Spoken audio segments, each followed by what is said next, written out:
Hello, everybody. Long Beach, make some noise. Wait. I said Long Beach, make some noise. All right, third time is the charm. We still have fans streaming in. The fans that are here, I said, Long Beach, make some noise. There we go. I mean, this is the making of a fantastic event. My name is Jared Deenda, and this is the AutoZone Streets of Long Beach, presented by Type S. So, as we've seen 32 now whittled down to 16 vehicles in front of you, we begin our Air Force opening ceremony. But right now, if you please would, address your eyes. You can see down on the track, the young men and women wearing blue t-shirts have made a commitment to serve in our United States Air Force. To honor their commitment, please stand while Captain Kyle Appelt from the 369th Recruiting Squadron administers the Oath of Enlistment. How we doing, Long Beach? A beautiful day for some drifting. How about it? It's good to be here. It's an honor to be here. My name's Captain Appelt. I'm with the 369th Recruiting Squadron. And today is a special day for the Air Force. In 1947, President Truman and Congress, they decided to establish the greatest Air Force that the world has ever seen and will continue to see. And so today marks that day, 74 years today. So happy birthday to the Air Force. What a great day to have these folks out here. How about that? So at this time, we're going to go ahead and swear in these new airmen. So, all right, let's do it. All right. Everyone raise your right hand. Repeat after me. I state your name. Do solemnly swear or affirm that I will support and defend the Constitution of the United States against all enemies, foreign and domestic, that I will bear true faith and allegiance to the same, and that I will obey the orders of the President of the United States and the orders of the officers appointed over me,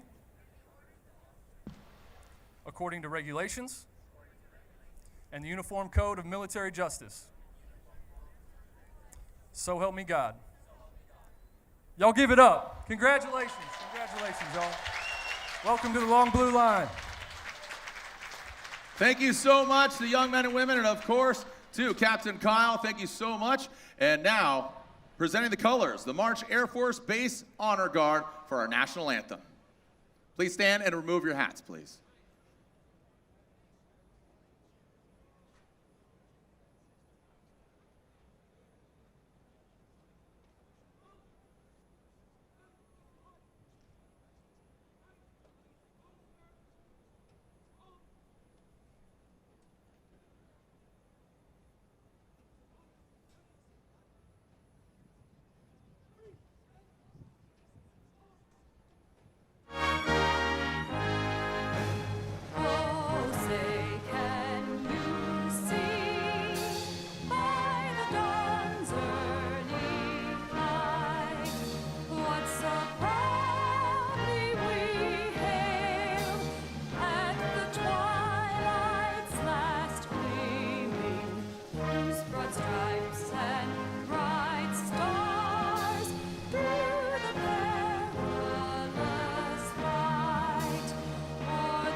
Let's send in Long Beach!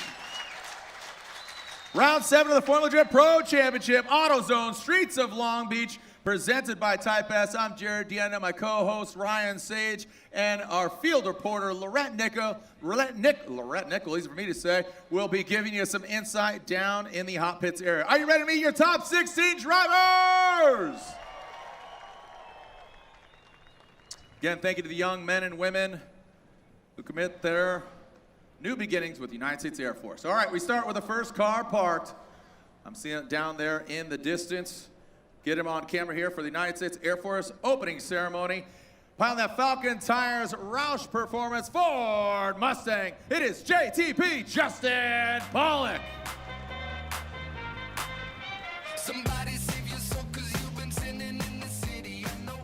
Up next, hailing from Paducah, Kentucky. Gotta love this vehicle. It's loud and proud, just like the big bad gentleman that he is. He's on Nexon tires. He pilots that Cash Racing G37. It is the one, the only. That is Jonathan Hurst.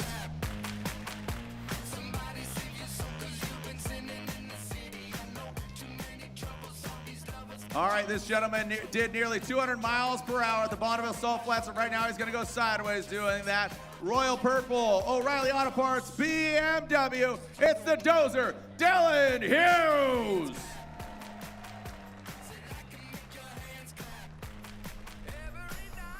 Moving on down the line, I'm seeing some red, white, and blue.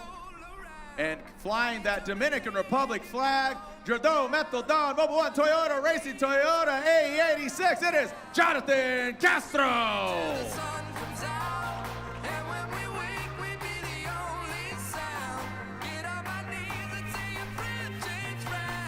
All right, a former champion piloting his turn 14 distribution, Falcon Tires, Subaru BRZ, it is Slide Daichiro Yoshihara.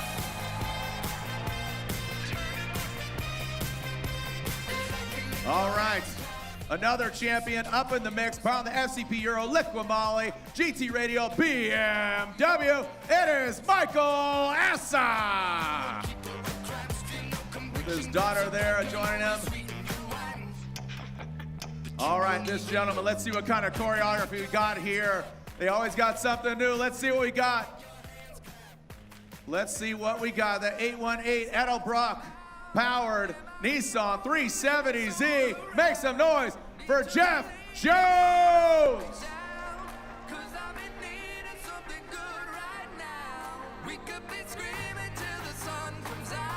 Woo!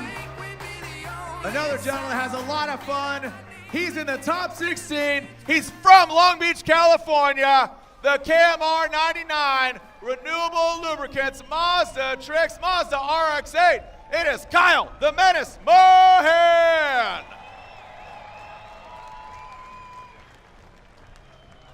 All right, up next, this gentleman hails from Pennsylvania, now lives here in Southern California. Three-time Formula Drift champion, pilot of the NOS Energy Drink Nissan 370Z. It is Chris the Force Forsberg.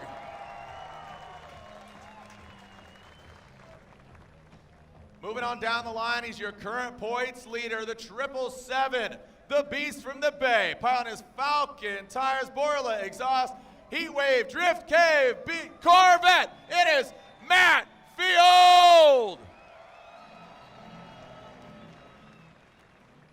Rounding out the frenemy duo, they're friends, they're enemies, they're frenemies. Another gentleman going for the championship. He won round one in Atlanta. He's won here before. Can he do it? He pilots his Falcon Tire field suspension S15. It is Odi Bakchis.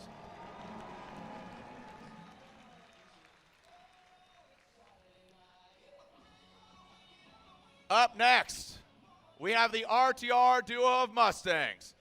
Two-time and defending Formula Drift champion, piloting the Monster Energy, Nitto Tire, Ford Performance, Mustang RTR, Spec 5D, the professional fun haver, Gittin Jr.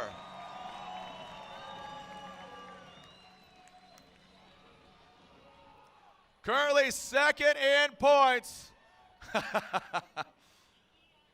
Haters are lovers in disguise. They're buffering. Here we go. This gentleman's won here before as well.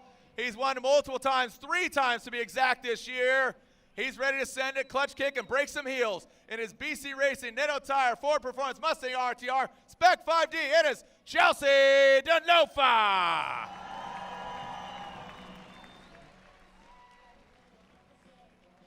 Oh, so proud to see this gentleman coming all the way from Japan. Speaking of Japan, in the Buy Now Japan, Nexen Tires S15, it is Wataru Masayama.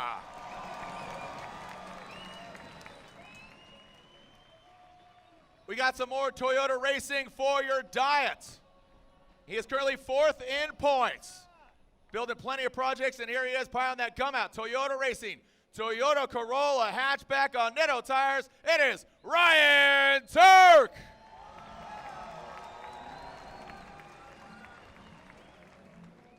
Last but definitely not least, 2nd in qualifying, former champion, currently 3rd in points, most recent winner in St. Louis. He's piloting his Rockstar energy drink, Toyota GR Supra. It is Frederick, the Norwegian Hammer, Osbo.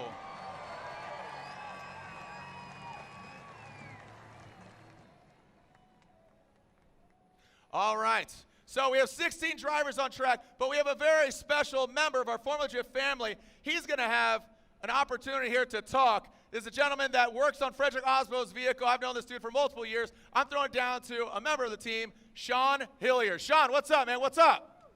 Hello, hello. So today I have a very special announcement to my girlfriend of 7 years that that this is where I met her, so I felt what better place to be here. To ask her to marry, will you marry me? Hey, she said yes. Make some noise for Sean and Vivian, soon to be the Hilliers. There it is, Sean Hillier and Vivian, thank you so much. Congratulations, and those are our top 16 drivers. Are you ready to send it? Long Beach, make some noise. There it is, locking it in. Thank you so much for joining us out here. Congratulations, Sean and Vivian. We have the United States Air Force opening ceremony. We'll have a special interview here in just a moment. Thank you so much, as I'll be talking to Airman Interview Sergeant Douglas. That is correct, of the 369th Recruiting Squadron. Let's make some noise. It's great to be back. The streets of Long Beach. The AutoZone, Streets of Long Beach, presented by Type S, hashtag FDLB, and tag @Formula D. Gentlemen, let's send it!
The Falcon Azenis RT660 is the enthusiast choice for ultra-high performance. Engineered for predictable handling and stability, the RT660 provides maximum traction both on and off the track. Your competitive edge has arrived with the Falcon Azenis RT660.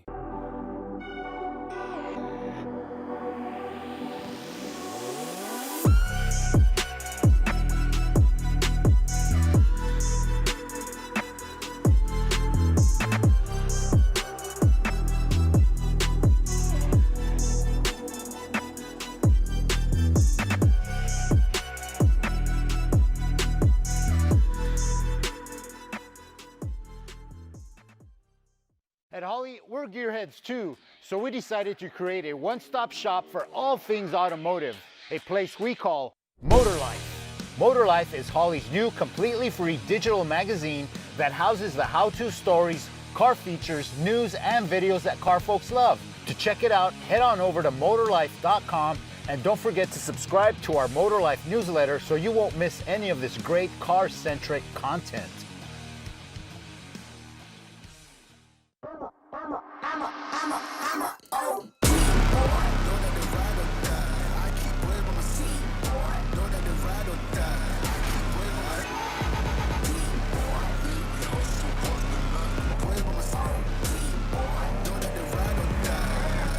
My name came up a lot of sounds, more when I was not around.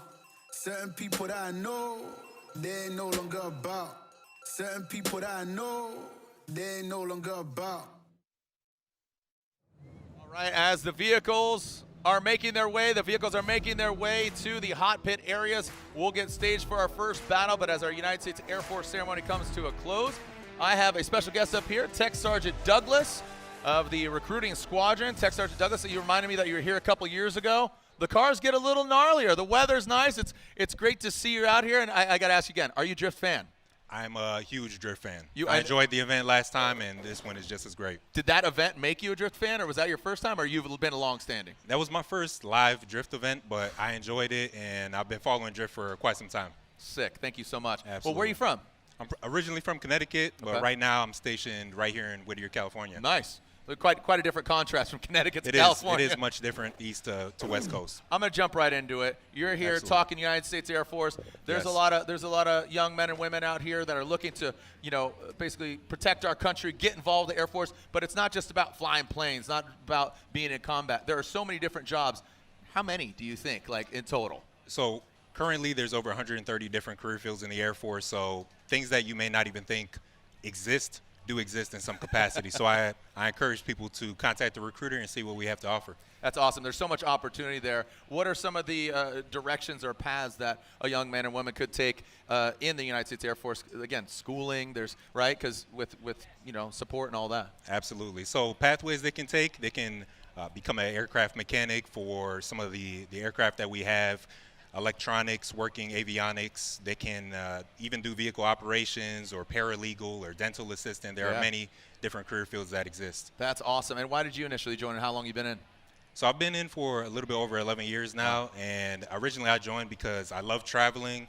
I wanted to pursue my education, and so far in the time that I've been in, I've been able to knock out many things and take advantage of everything the Air Force has to offer. Yeah, that's fantastic. And how can a young man or woman look into joining the United States Air Force?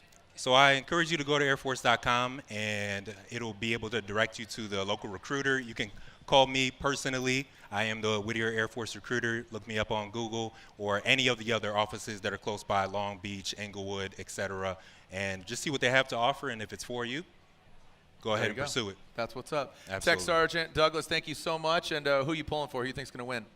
I'm pulling for the 370. I can't recall the actual driver. Forsberg, Jeff Jones, the red and black one, or the NOS one? The NOS one. That's Chris the Force Forsberg. Three-time champion. Good choice. Good choice. There we go. So I appreciate it. And people always make fun of me because I say it, but I say it a lot because it's three-time champion. Chris Forsberg gets the win from Tech Sergeant Douglas. Thank you so much. I appreciate it. Thank you to the United States Air Force. Thank you for your support, again, of not only Formula Drift, but, of course, what I think is the best country in the world. Thank you so much. When we come back, we'll see our first battle, top 16 here, the AutoZone Streets of Long Beach, presented by Type S. Let's send it. Woo! When we come back, our first battle here on the streets of Long Beach.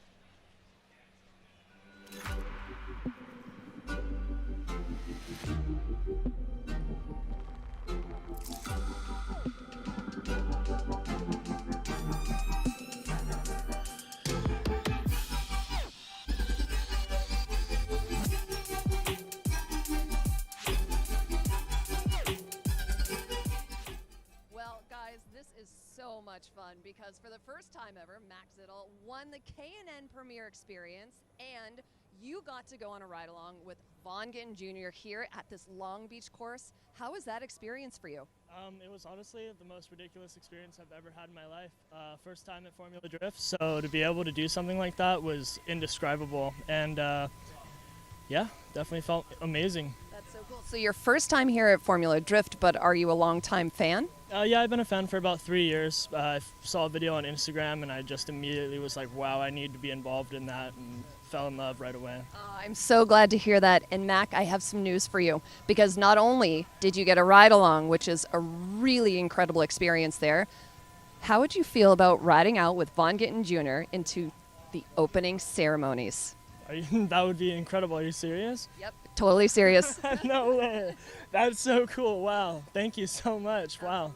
That's incredible. Yeah. So what we're going to have you do is sit in Vaughn's car for opening ceremonies, and you get to ride with him.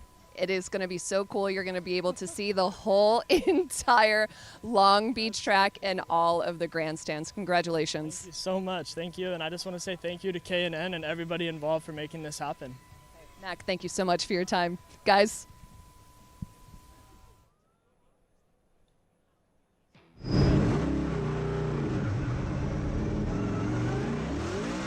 All right, Max Zittel here as he won the K&N Ride of a Lifetime. So K&N Air Filters put on the ultimate experience, an absolute experience where he got to ride with Vaughn Gittin Jr., two-time and defending Formula Drift champion Vaughn Gittin Jr. Look at that, Max Zittel, K&N Premium Experience winner. He won air intakes and the Ride of a Lifetime here on this infamous track. Ryan, when's the last time you rode in a car? Can you recall? It's been, wasn't too long ago. I think, man, when was it? Maybe SEMA time a couple of years ago. Okay. But do you remember who? I don't. Okay. I rode with Ken Gucci at Irwindale a couple years ago. Always a good time. The last time with like in a pro car, it's been many, many years. I think it was with Forsberg actually. Okay. Might have been here. Might have been here on Media Day. There you go. Yeah, well, sounds like obviously Ryan Sage gets the win. All right, so there you go. Congratulations, Max, as he gets, look at, you can see the smile on his face, look at his lips, and Vaughn Gittin Jr., confident professional, the fun haver, professional fun haver. If you're a fun haver, check him out. Thank you so much to K&N for activating that. A great promotion. As again, Ryan, we're getting set here.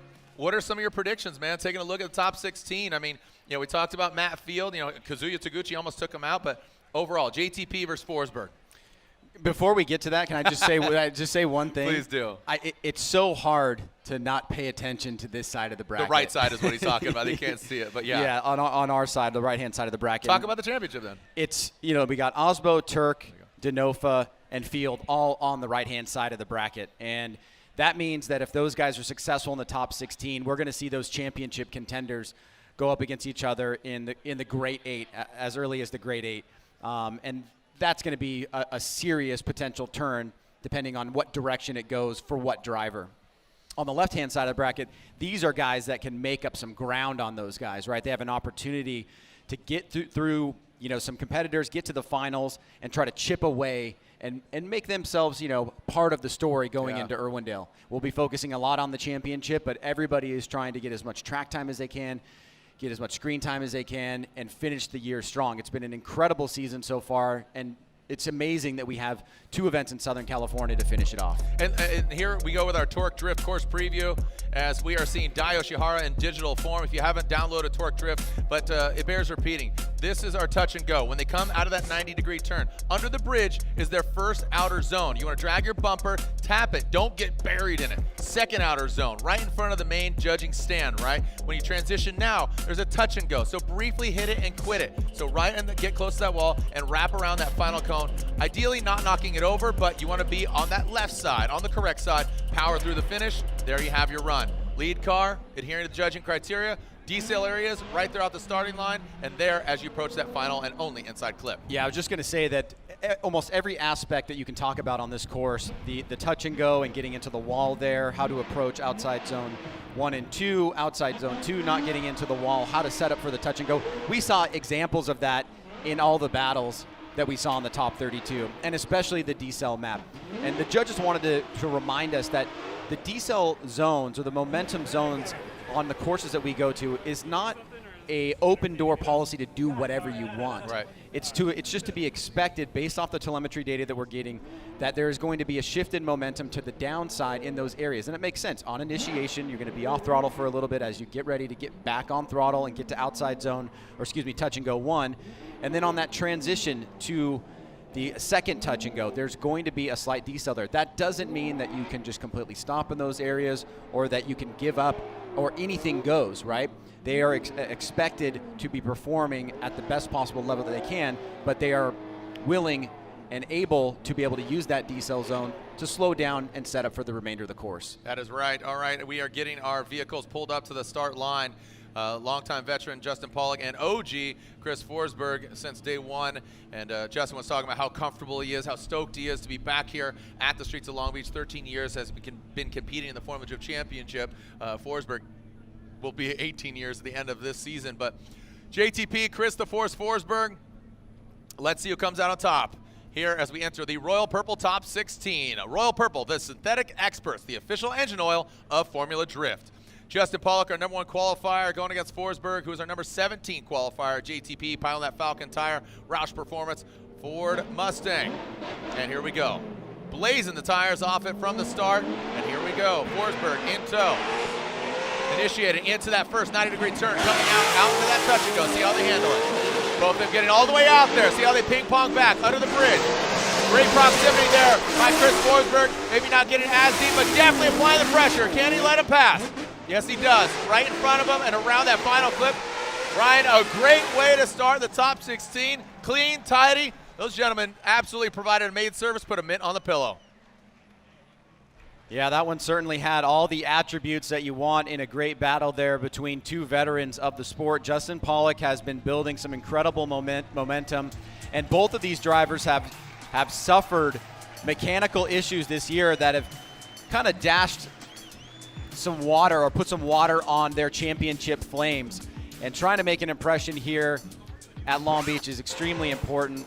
We see Justin Pollack with the higher qualification leading out front. Forsberg immediately sticking right to him, but great job on that touch and go. Look at the mimicking effect between these two drivers.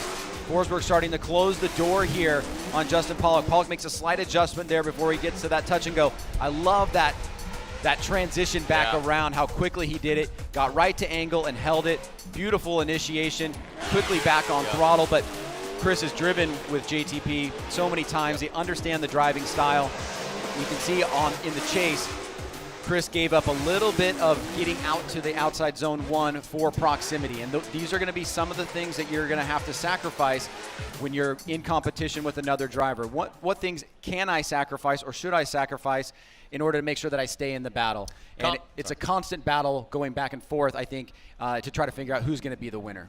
Compromise, which area do you, like you said, proximity as opposed to depth into that outer zone, all coming into the fine nuances and compromise into the competition. Chris Forsberg now leading the NOS energy drink, Nissan 370Zs on GT radial tires. This is the Farewell Z Tour. Good initiation by Forsberg. Justin Pollack right there. Oh, digging deep into that touch and go. Now into that first outside zone goes Forsberg. Forsberg out that second outside zone. Doesn't get all the way deep. Now let's see how they handle this last and final inside clip. Bring it all the way around. Woo! Well done. Ryan, that was solid. Just straight up good battle. Analyze it, break it down. Your thoughts? I know what button I'd be pushing if I was a judge. Let's just put it that way. That was phenomenal, and you could see that the sacrifices that JTP made were kind of similar to Forsberg. I mean, look at this, getting all the way out. That is as close as you can get to the touch and go without damaging your bumper. Chris was off outside zone 2 a little bit, but he did a great job on the first half of the course. He's still smooth and consistent, but JTP found the grip. He was able to stick with them. Did a tremendous job in the chase position. Now watch this section right here. Forsberg's going to get all the way out, and JTP's going to be a little bit off, just like how Forsberg was. So both drivers making some compromises, some sacrifices, but in terms of like the overall value of this run, totally awesome from both drivers. Great proximity, tons of smoke. The fluidity, the commitment was all there, and a really exciting battle here in the top 16.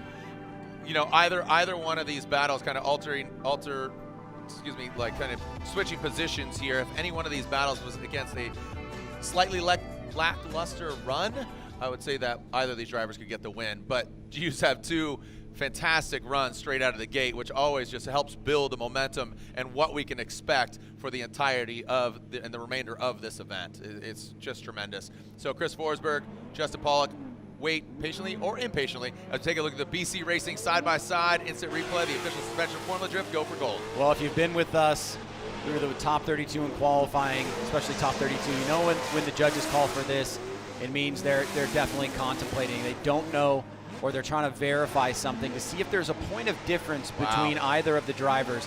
It is really hard to find a big point of difference. It's easy to nitpick little things here and there, but then how much does that add up to at the end of the day? Can you say with some certainty, with confidence, yes, this driver won, and here's the reason why? And I see Ryan putting his headset on, so maybe he'll give us an answer. Hey, Ryan, what if we just removed one more time so you had to have a decision? What do you think? Wow. Ryan, I was asking Sage and Lantain, I guess. Okay. The wrong Ryan. Here we go, real quick. Lantain, hold out there. Hanging on. All right, slide him left for Pollack, right for Forsberg. That's a one more time from Chris Yule. Ryan Lantain says one more time. And it is unanimous. Lantain, you got your headset on. What's up? And the fans rejoice. This is one of these situations that we love calling a one more time for. Right. The drivers are on point. They're in the zones, deep touch-and-go zones. They are using the decel map. Everything's really, really top-notch here. It's not because anybody made a large number of mistakes that we need to call it one more time. It's because it's so close. They both sort of missed outside zone one a little bit in the chase position. They both just a very slight little bit in that area. Maybe could have been a little tighter on outside zone two. But otherwise, this is a phenomenal run. Look at both of them out to the touch-and-go area, transitioning to outside zone one. They're on throttle, no handbrake pulls. There's a little bit of difference in proximity for a very split second there, but really overall, there's no way that I could say one way or another that one driver was more dominant than the other in either position or both. So one more time it is. Well, great insight there from our judges. The guys will get them re-racked, racked, stacked, ready to rack as ready to attack. Dylan Hughes, Jonathan Castro, Royal Purple Synthetic. Speaking of Royal Purple, Dylan the Dozer Hughes going for that Permatex flat out 200. Taking a motorcycle there just a few weeks ago right after St. Louis. Almost 200 miles per hour. Right now he's going flat out against Castro. And Castro's going flat out. Watch this. I think Castro's going to do something real big here, but Dylan's going to try to get his way. The Royal Purple, O'Reilly Auto Parts BMW, going all the way out to the touch and go. Castro coming up a bit short here. Now under the bridge, Castro taking a very shallow line, unfortunately, as Dozer, Dylan Hughes, fills that second outside zone, approaching that final front clip. Castro whips it in and center punches that front clip, unfortunately. Great job there by both the drivers. I thought Castro was going to go big, man. Maybe he just got choked up chasing down Dylan.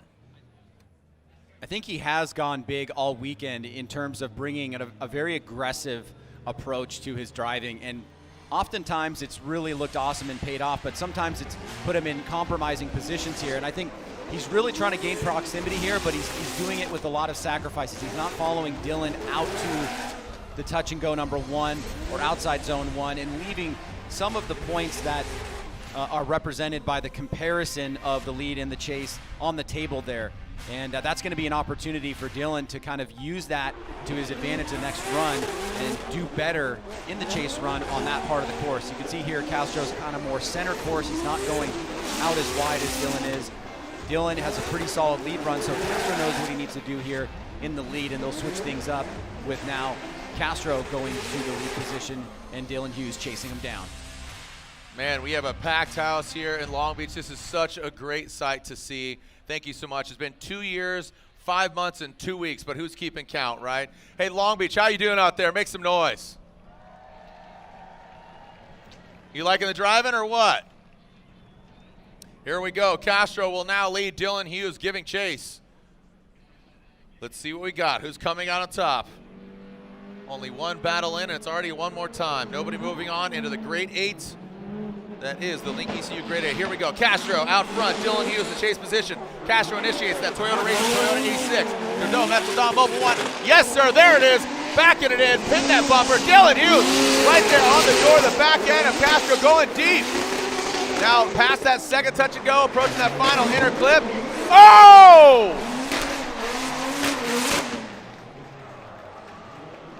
And Dylan Hughes with a phenomenal chase job, but Ryan, that is considered an incomplete.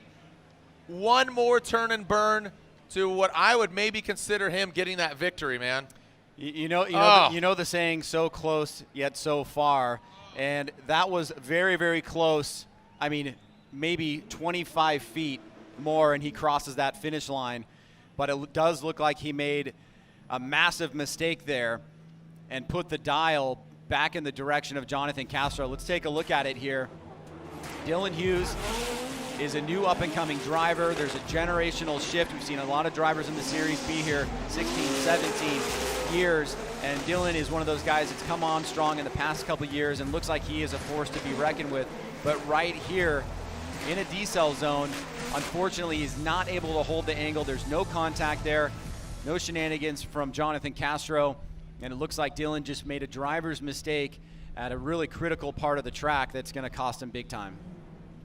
Yeah, just like you said, so close yet so far.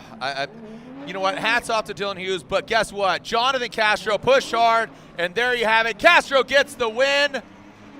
It's not the way you want to get it, but you'll take it either way. But I'll tell you what, Dylan Hughes is on a tear. Dylan Hughes got back-to-back podiums, third place, most recently St. Louis, and prior to that, yeah, he got third place in his home track of Evergreen Speedway. Right now we're seeing a former champ warming up his tires. That is Michael Essa, the FCP Euro Liqui GT Radial BMW. Michael Essa will be going against Kyle Mohan, who hasn't seen top 16 in 3 years. He's from right here in Long Beach, California. And there are the stats, 41, 39, LA, Long Beach. Got BMW versus Mazda, equal horsepower, and I'll tell you what, Essa is a very quick driver, and he is putting the car in all the right places. The question is, can Castro do what he did, can Kyle Mohan do what he did in the 32 against Travis Reeder, taking him out? Kyle the Menace Mohan taking out Travis Reeder earlier, the Walmart greeter, speed reader. It's all about words per minute. You can see Mohan warming up his renewable lubricants, Mazda tricks, Mazda RX-8. His pops his spotter, absolutely elated after his first run. And here we go, Essa, poised, ready for battle. Mohan, the lone rotary, spinning the wankles, ready to go against the BMW-powered BMW. A lot of people vying for either 2J or LS. Essa keeping it true with the matching chassis and engine manufacturer. And here we go. Essa through the start chicane. And Kyle Mohan blasting him off the gates. Good initiation by Michael Essa. Mohan back there a little bit. Can he gain some ground? He takes a shallower line. Doesn't get out, touch and go. And Mohan hits the wall, straightens out. Essa consistent all the way through. Essa going for it. Unfortunately hits the wall, gets out of shape. And Ryan, I believe that very well could be an incomplete in the chase position, which could hurt Mohan right out of the gate. Well, it's been a red letter day for Kyle Mohan, no question about that, finding himself in his first top 16 in a couple of years. Car's looking great. He's made some changes. They seem confident, but he may have bitten off a little bit more than he can chew here. He's surging forward, and the line that he takes in the chase position puts the back bumper too close to that first outside zone. He hits it, he straightens it out, he has to reinitiate, and that would be a classic example of an incomplete in the chase position. Now that is going to be giving Michael Essa a huge opportunity here. He will for sure know about this. If he didn't already see it, his spotters will tell him, and they'll form the remainder of their strategy as they will now go to the chase position. Yep, as like you said, Ryan, just strategy, what could go down. Essa, you know, his spotter's in his ear. He's telling him, all right, Mohan made a mistake. Take that into consideration. Just do what you got to do. Look at this. Essa almost boops the snoot. Yeah, you see, it's an unorthodox line that he was on. Yeah. He kind of got the car pointed too close to the first outside zone, and it kind of started brewing right around the touch and go area, just kind of falling out of position a little bit. So it's got some ground to make up. Let's see his lead right now. And here we go with Kyle Mohan. He will lead. And Essa will give chase, the former champion chasing down Kyle Mohan. We'll see top 16 action sometime, but right now he'd love to make it all the way to the grade 8 and continue on his success here today in Long Beach. Big angle from Mohan. Essa right there. Both of them filling that first outside zone. In the zone, auto zone. Woo! Look at Mohan putting it down, but cannot shake Essa. Ryan, a great lead run by Mohan, but unfortunately his chase position, that really threw a wrench in the system. Yeah, I've got a suspicion about Michael Essa that this might be a good day for him. The driving that we've seen so far in almost every practice session and in qualifying, and then here another example in the top 16, it just seems like he's got a lot of confidence. He didn't need to chase this close. He didn't need to take those kind of risks, but he believes that he has the ability, and he went ahead and did it anyways, and it was a perfect execution. Score it, here we go. Essa left, Mohan right, and there it is. Michael Essa gets the win, Ryan. I think you're exactly right. Essa is one to watch here this weekend. And another one to watch is with Lorette Nickel. Lorette? Hey, so it's very loud down here, Jared, but Jonathan Castro takes the win, and we all love when he moves forward. It has been a rough year, Jonathan, but how do you keep this momentum moving forward? Yeah, well, the momentums have to be thank you for the boys. The boys are doing a great job with the car. I got my boys from the Dominican Republic with Aldo and the Bakchis Racing. So we are doing a good job, like synchronizing whatever we do in our this car, practice in the Dominican Republic with our copy car, the 86, and then after that it's just, sorry. And that homework is helping. So we are just focusing, taking laps after laps, corner after corner, and just having a good time. It's as simple as that. All right, Jonathan, thank you so much. Moving on. Jared? Thank you so much, Lorette. Congratulations, Castro. And like you said, just keep your eye on the prize, man. Keep it moving. All right, we are going back to the one more time of Justin Pollack and Chris Forsberg, JTP versus CF. Justin Pollack coming in #1 qualifier, 97 in qualifying yesterday. No points reflected in that position, but of course, where you land. Now he's going up against the 3-time champion. This is the one more time battle. We saw some great exchanges, blow for blow, tit for tat in the first battle, and now here we go, throwing down. Justin Pollack leads, coming out of that start chicane, blasting off those Falcon tires. The GT radials go around on Chris Forsberg. He's on 370Z now, coming out into the touch and go. Goes JTP, now transitioning under the bridge. Look at the proximity from Forsberg, spins! Justin Pollack pulls away, and Forsberg is left in the Falcon tire smoke. Ryan, let's back it up. Would love to see the drone shot there. What went south? I think we were watching the closest and most consistent chase run that we've seen at this track all weekend long, and that I can remember seeing for many years. From the very point of initiation, Forsberg was right on the back bumper. He did not relent, not even for a second. Right now he's in the pocket. He sticks with them all the way through the touch and go. Crosses over in the smoke line. Unbelievably close to outside zone 2 here. And it looks from that angle that he just had not enough grip to maintain the angle that was being developed as he got to the back bumper. And yeah, it's pretty clear there. We saw other drivers in that area lose grip on the rear end because of getting too close to the wall and getting off the tire marks. That may have been what happened to Forsberg there, but it does look like an unforced error. Oh, such a, you know, not that, you know, everybody always says, I always say Chris Forsberg gets the win, and that was a great battle. You just want to see in completion. Now we're seeing a major uphill battle, but don't count out Chris because things happen, right? Like you said, here's somebody so consistent, and we just saw a tremendous battle in its entirety. Things happen. You want the payoff. You want the payoff's nice. Yep. But, you know, sometimes you got to wait. And like you said, you never know what's going to happen. I think the sense I get from Justin, though, is that he is very, very in tune this weekend. Okay. He seems like he is very focused. He really wants to do well here. The veteran move is play it safe.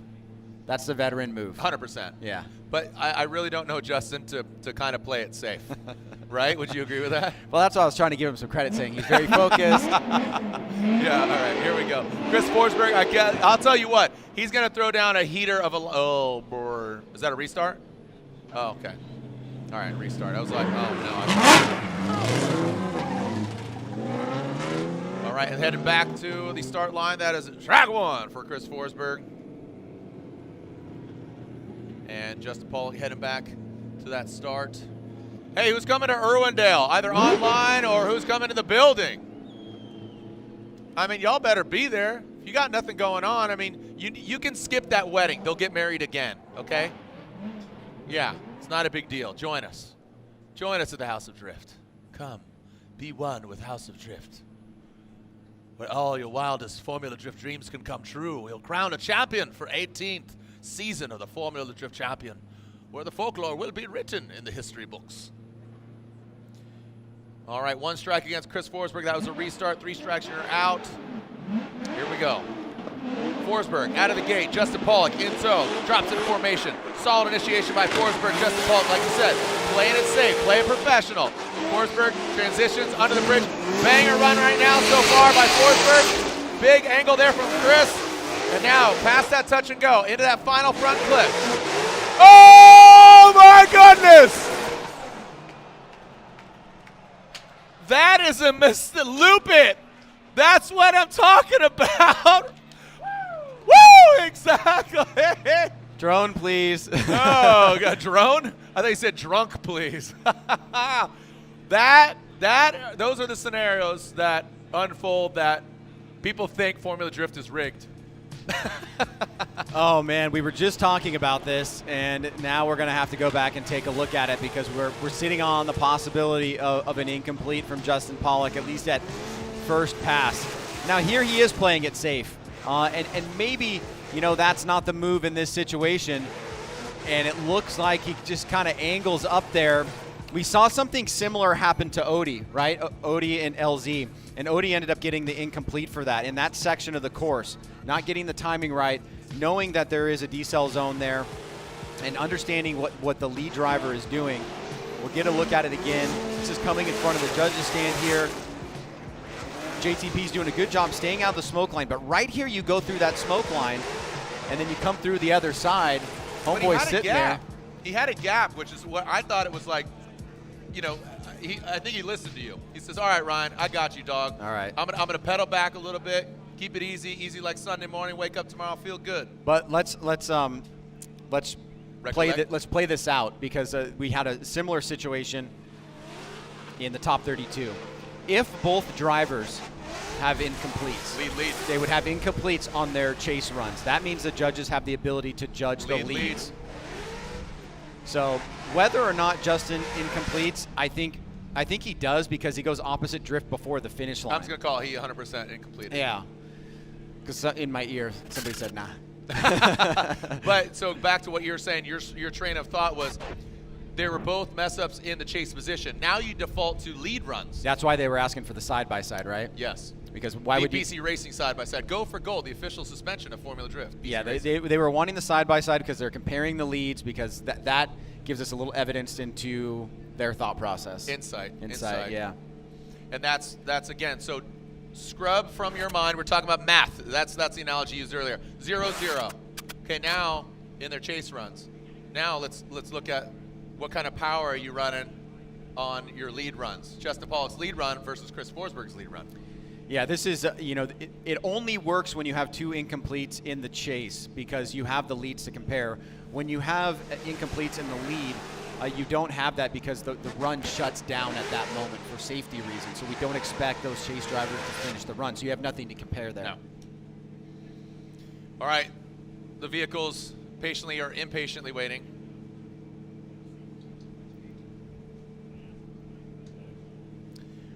Ryan, judge is still tabulating. I can't hear you.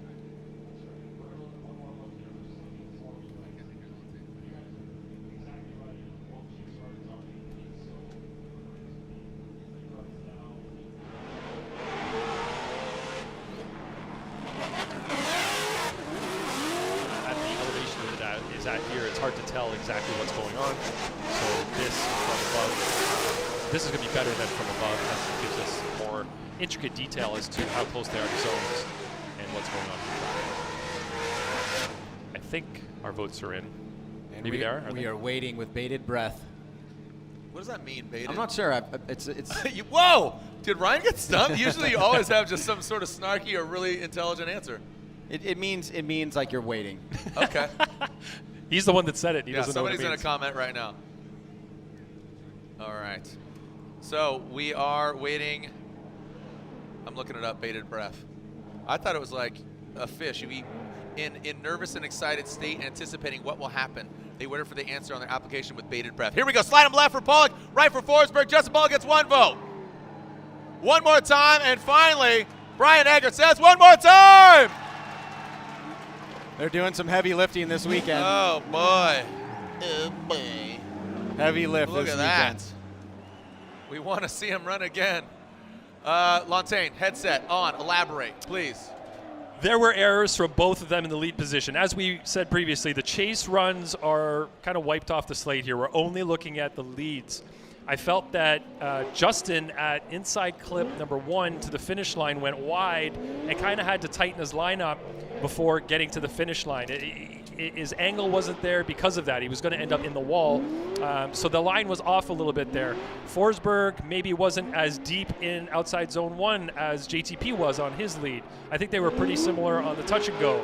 Outside zone 2, pretty similar. So you kind of have 2 mistakes, a mistake each, I should say, from both of them in their leads. Otherwise, pretty similar. That's how I ended up with the one more time. I think Brian agrees with me. And Chris clearly saw something. I haven't had the chance to talk to him yet, but he saw something that we didn't from GTP, so that's why he sided with him. All right. Here we go. Moving on to an all-Falcon tire battle. Dai Yoshihara, Odi Bakchis. We'll go back and see JTP and Chris Forsberg run again for a second one more time. But right now, it's all about, you got turbo V8 under the hood of the BRZ. You got supercharged V8 under the hood of the Nissan Silvia S15. Both Falcon tires on the corners. Making sure the track is clear and full pull, ready to send. Absolutely beautiful day, Bluebird day. We're waiting on bated breath to see who will win this round of the Formula Drift Championship. Here we go. Dai Yoshihara out front. Odi Bakchis in the chase position. Initiating now, let's see how they handle the touch and go. Dai getting all the way out there.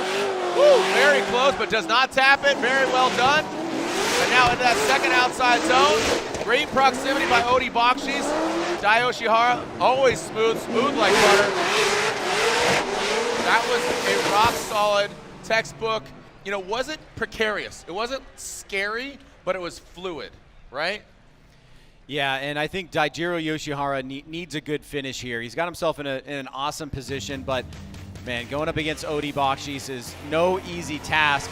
He starts off strong though. He gets nice and wide out to that touch and go. He's been so fluid this weekend. And again, to outside zone 1. He's really doing well on his lead runs, but Odi is keeping the pressure on.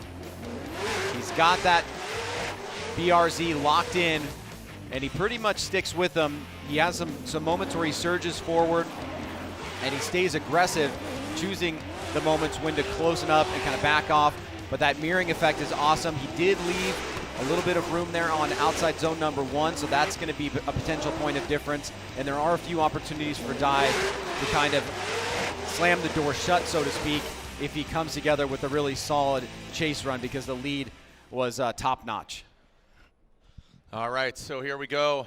Odi Bakchis out front. Dai Yoshihara in that chase position.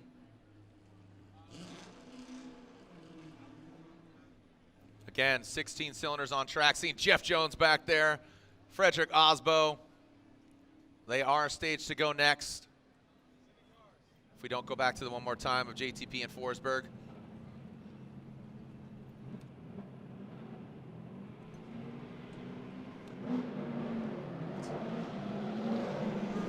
Here we go. Odi Bakchis, Dai Yoshihara. Point of view with the naked eye. Oh boy, look at Odi. Massive angle there. Comes ripping. Dai Yoshihara not as deep as Odi Bakchis. Out to that second outside zone goes Odi. Keep in mind, Odie's won here before. Yoshihara would love to get a victory here, just barely tapping with that front right. Great execution by him.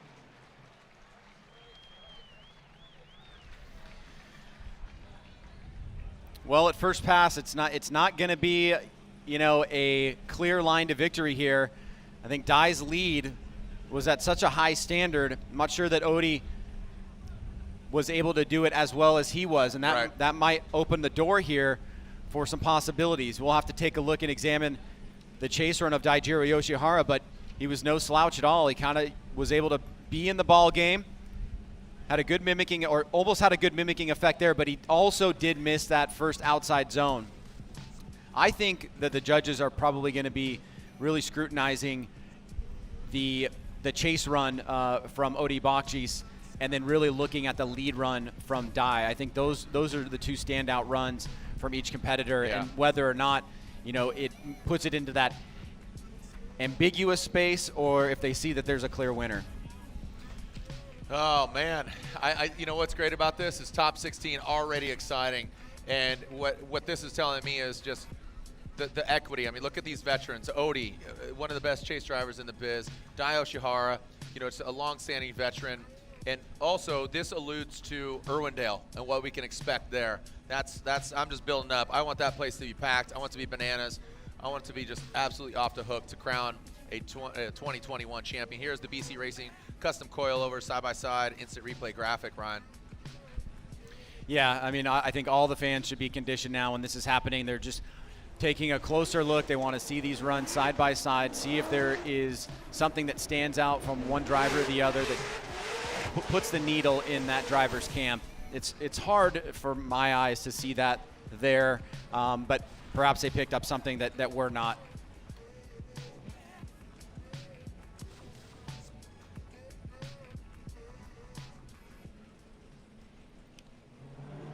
All right, Odie and Dai waiting for the outcome. And here we go. Slide him left for Dai Yoshihara. Right. Oh, we got another one more time. And Odie Bakchis gets the vote from Ryan Lantain, and Brian Egger says, Odie Bakchis. Some boos and some woos.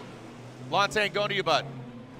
Throwing on your headset there and wrapping out with you. Again, I heard some boos and some woos. You sided with Odie Bakchis. Yeah, I think he had better proximity in the chase position, and he also had a cleaner lead run, filling the zones better, getting his car where it should be, a little bit better than Dai did on his lead. And I think it was really that proximity and mimic on his chase run that put it over the edge for me. Copy that. All right, well, thank you very much. Yeah.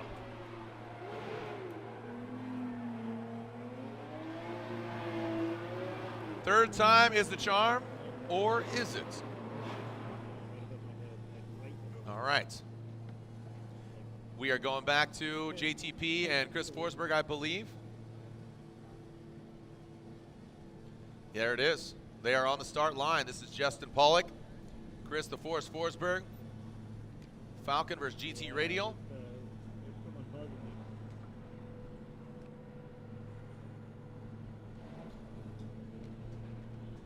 Let's see who comes out on top. The lights are on. See who's going to be more dominant here. The second one more time. The third battle between these two gentlemen. Who's moving on to the grade 8? Justin Pollack initiates Forsberg right there as well. Justin, massive angle, goes, taps the bumper. Forsberg, good proximity. Oh man, Pollack smashing his back bumper into that second outside zone. Forsberg falling back a little bit here. Look at that as Forsberg brings it on around.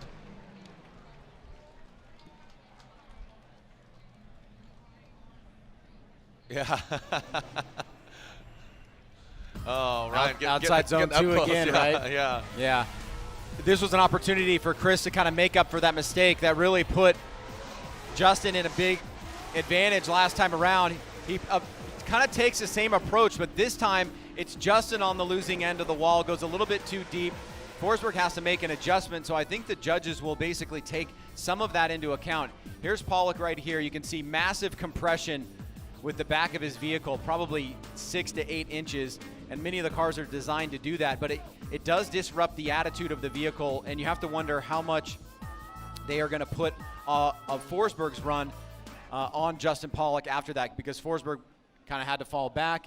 He was a little bit tight. He was tight on that inside clip. He may have been actually way tight on that inside clip. I couldn't see it from that last angle, but overall, it was a mistake there from JTP, and we'll get the second half underway. All right, let's alternate positions. Alternate positions here with Forsberg out front, Pollack in the chase position.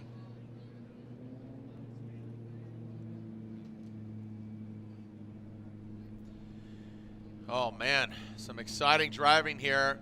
Already in the grade 8, Jonathan Castro, Michael Essa, Odi Bakchis. Castro waiting to see who he's going against. Will it be Justin Pollack, originally from Kalamazoo, Michigan, or East Coast, Pennsylvania, Chris Forsberg?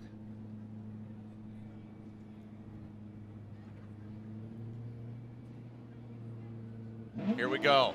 Forsberg out front, that NOS energy drink Nissan 370Z. With Justin Pollack in the chase position. Nasty entry there by Forsberg. Justin Pollack goes for it. Getting all the way out to that touch and go now, transitioning under the bridge. Forsberg barely tapping his back bumper. Look at Pollack all over Chris Forsberg. Now bringing in around that final clip. Great proximity, Ryan. Your thoughts? So two very different kind of lead runs. If the chase runs fell out kind of like the previous battle, two very different lead runs. I saw Pollack bang, bang. Forsberg a little bit more finesseful. So again, talk about perspective. What are the judges looking for? I think it's going to come down to the wall tap on the first run and the outcome and the effect that the judges think that had. Clearly, it was a mistake for JTP. It disrupted the attitude of the vehicle. May have had an effect on Chris. Chris comes back around in his lead run and does a pretty tremendous job here. But Justin is pouring on the pressure throughout the majority of the run. So the big thing that stands out is what transpired in the first run with Justin hitting the wall and how much emphasis that the judges will put on that in terms of their result.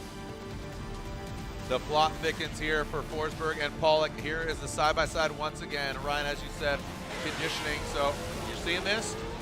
We're looking into it deeper. Yeah, let's. I'm going to keep an eye on the left-hand side of the screen just for a second here.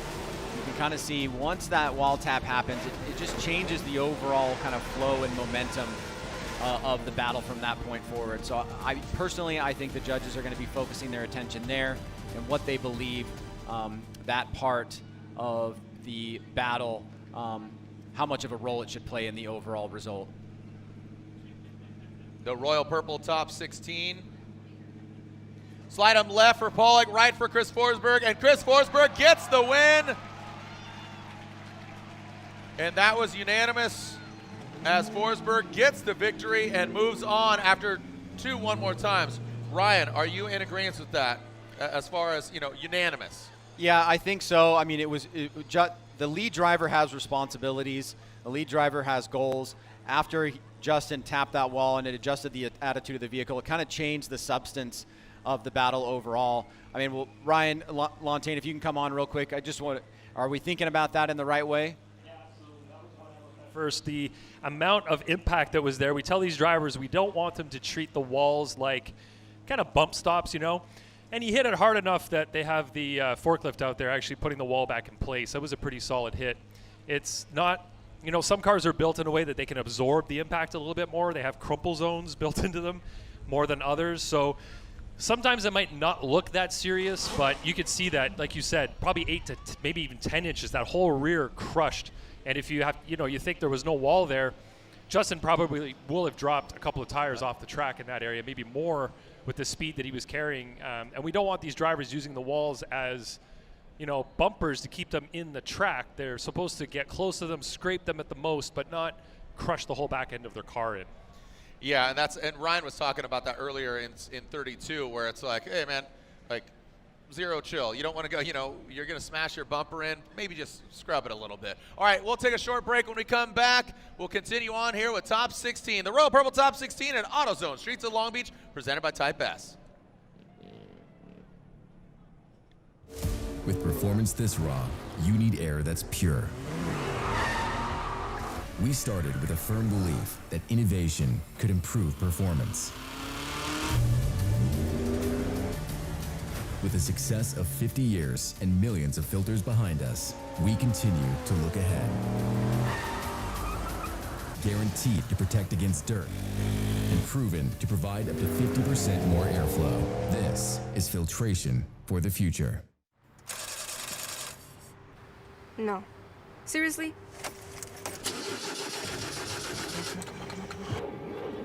Come on. No. You for real? Dale. Really? Wow. So maybe just a cable? We can help you. Welcome to America's #1 battery destination, AutoZone, your battery solution.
Formula Drift is brought to you by BC Racing, the official suspension of Formula Drift. Go for gold. And by Falcon Tire.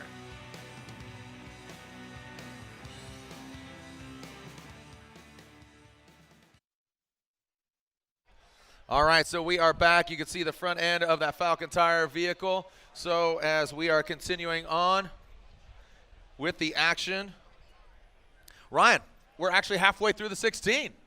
After multiple one more times, Chris Forsberg gets the win. He's going against Castro. Essa versus Odie. Yeah, it actually doesn't feel right after some of the malaise in the top 32. Right. Usually this one is super Malaise. quick, but we had a lot of interesting things transpire in the top 32 to get to where we are now. But I think the anticipation for me and probably for a lot of fans is now where we are in the bracket. We have some crazy heavy hitters on the right-hand side, championship contenders, blah, blah, blah. Yeah, you're making that face. I did not. I was drinking water, bro. But, all kidding aside, it's we've got some big ones coming up. Yeah, you can see how stacked that right-hand side is. I mean, you have 1 through 4. I mean, look at that. You have literally 1 through 4. And then who's currently 5th in points? Vaughn? Yeah, Vaughn. So you literally have top 5 on the right-hand side. It's crazy. That's wild. Doing good. Doing good, staying good. All right, so we are now entering that right-hand side of the bracket. The Pedal Commander Burnout box being occupied by Jeff Jones. Jeff Jones, Edelbrock powered V8 Nissan 370Z. The Royal Purple top 16, what's that? I still feel like a top 16 is kind of a must-win for those, at least the top 3 guys, yeah? 1,000%. Yeah. 1,000%. Given that, here, what I'm looking at is the Gittin field battle, because Gittin, if he takes out field, he wants that win for his boy Denofa, because it's big. That bottom right-hand corner is big. And field, I think, is going to – they battled in St. Louis. Yeah. Right? So those guys definitely have some history. Oh, it's Odie Bakchis. That's right. Odie's in 5th. My bad. And then I believe Vaughn is in 6th, if I can recollect. So there are the standings. And right now, speaking of standing on the line, Matt Sopa, our starter, ready to send him down the pipe. Frederick Osbo.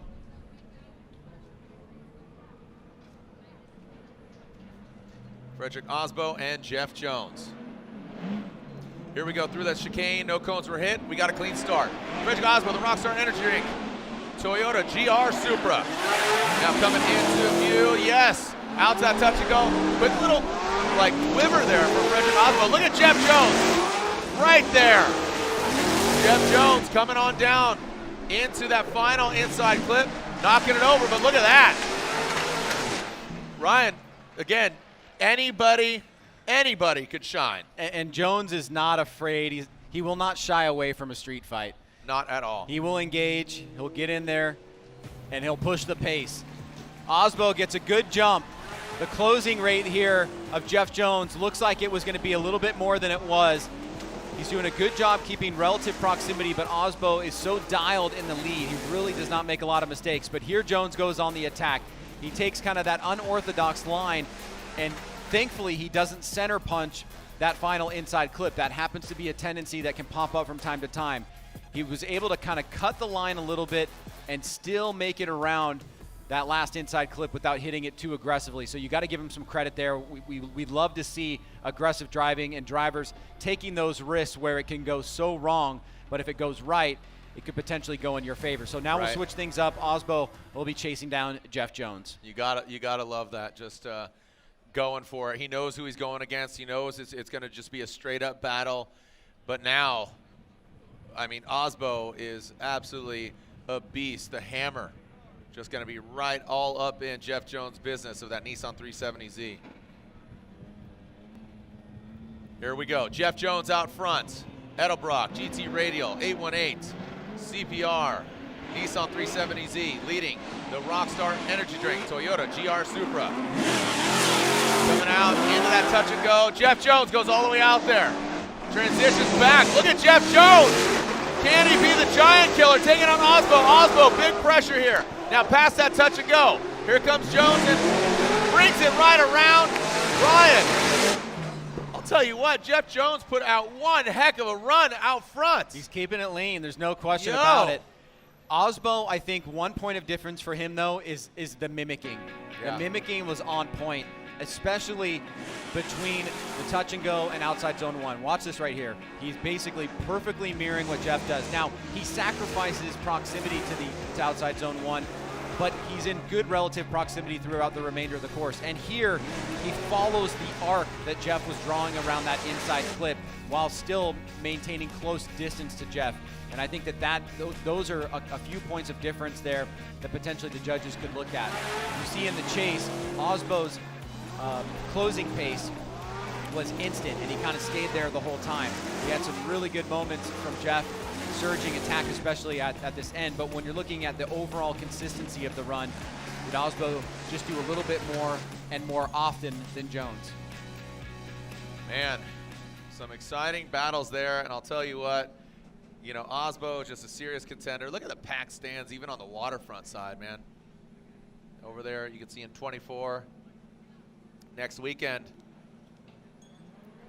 the Super Drift Challenge out here, Friday and Saturday night at the Grand Prix of Long Beach, the Acura Grand Prix of Long Beach. Thank you to the Long Beach Grand Prix Association. Thank you to all of, that is Dwight Tanaka, Tanaka Racing, Sam Kaskanian, Jim and the whole gang, the Long Beach Grand Prix. Thank you to Cow Club, the corner workers. And here we go. Do we have results? Slide them left for Osbo, right for Jeff Jones. We got it one more time. And Lontaine says Frederick Osbo. Brian Eggert says Frederick Osbo gets the win. Yo, I would have gone one more time. It says something about the driving ability of Jones there, that one of the judges went one more time. So, thought he saw enough there from Jones, pushing the pace, and really close call there, but Osbo is going to be moving on, and we see our first contender make it through into the Great Eight, and we've got basically 4 more to go. Yes, sir. Ryan Tuerck going against Wataru Masayama from Yamanashi, Japan.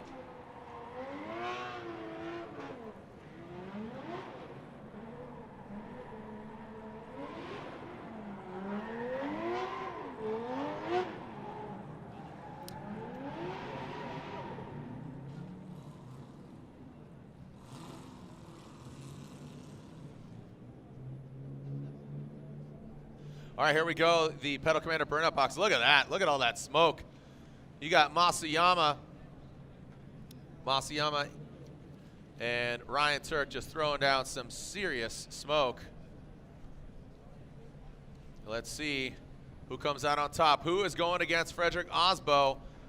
Is it going to be his Toyota Racing teammate, Ryan Tuerck, or is Masayama going to progress into the grade 8 for the first time? Ryan Tuerck flirting with those cones, comes out literally swinging. Now into that touch and go. Out of the 90, Ryan Tuerck, oh, almost kissing the bumper, but does not. Wall to wall, Ryan. Oh! Ryan Tuerck spins! And with Masayama continuing the course, he does not. Ryan, that is huge. And that's, I mean, think about it. That's where Forsberg spun in the chase position. So it must be getting slick, I don't know. And that was the first battle. It's not the first we've seen it. No. I think that's probably the underlining point that you're gesturing towards there. Yeah. That section of the course, we've seen that both in the lead and the chase position now. In this case, there's really nothing to evaluate because Masayama is not within proximity. He didn't hit Ryan Tuerck. Tuerck just spun. And the reaction up here in the spotter stand, up here in the judges booth of Masayama's spotter was one of adulation and excitement. He knows right now it's just a matter of getting through this next run. Ryan Tuerck will have an incomplete. And even on this, you know, he finishes the run, but he doesn't need to. The run is officially over as soon as the lead driver incompletes. It's an important distinction and a difference between when a chase driver incompletes, the lead does need to finish the run, and that's why they do those lead-to-lead comparisons when we get those incompletes in the chase. So Ryan Tuerck essentially having a 0 here and putting a little bit of an extinguishing feel on where he's going to be moving to in the championship. I mean, Ryan Tuerck wrapped up a gift of a major advantage and put a bow on it. Yep. And says, here you go, Masayama. Now, like you said, Ryan Tuerck needs to gather his thoughts, and he needs to just be all up in Masayama's business of that Buy Now Japan Sylvie S15. So Masayama could make his first entry into the grade 8. Ryan Tuerck is going to try to put a stop to it, apply the pressure, maybe kind of force a mistake by Masayama, a shallow line, but Ryan Tuerck! As Masayama continues on, and that will be a win for Masayama, and unfortunately Ryan Tuerck tapping the wall and then sending him into the tires. And Ryan, we've seen worse here at the streets of Long Beach, even with Ryan Tuerck behind the wheel. 2019, Ryan Tuerck took it hard into the wall. One of the hardest hits, and riding off his car at the beginning of a 2019 season, fighting back and winning in New Jersey. So thankfully he hit the tire walls and not the actual concrete walls. It could have been a lot worse. And I'm seeing Ryan Tuerck move inside the car. Let's take a look at it again. He's been in that exact position before, just a different part of the wall. It looks like where Masayama doesn't get out to the touch and go, and Tuerck is trying to make an adjustment back there. When he comes back across from his transition, he's got the car pointed too close to outside zone number 1, taps the wall, that straightens out the car, and he goes right into the tire wall. I wouldn't be surprised if we hear after the fact that maybe there's something potentially not 100% with Ryan's car. It just seems weird that we'd have 2 instances back-to-back here. I mean, it's totally possible, of course. This is a really challenging course. But as Ryan Tuerck showing signs that he's fine, it's going to be 2 incompletes, and so this is going to be a clear Masayama win. Well, I got to tell you, it is quite a shame for Ryan Tuerck. The boys from Race Service, what's up? Max, Kirkham, and Spins, Creative House in the building. Race Service, how we doing, homeboy? As looks like Ryan Tuerck will just limp his way off as opposed to getting towed. You could see that back left corner, Ryan. That's no, it'd be his back right that actually. From his perspective, there's got to be a little bit of a deja vu quality there, right? That was a very... Maybe that's what was in his head. That's what I was kind of thinking. Maybe just a little PTSD. You know? Yeah, it was one of the worst hits I think that we've ever had in our history. Between McNamara and his, those were some of the worst. And he was, if I remember it correctly, he was physically sore for a while. For quite some time. For quite some time. So, as Masayama gets the victory, Masayama will get the win. He advances on to go against Frederick Osbo. When we come back, 2 more battles, and they are bangers. When we come back here to AutoZone, Streets of Long Beach, presented by Type S. Your body is a machine with 800 horses coursing through its veins. Ignite it.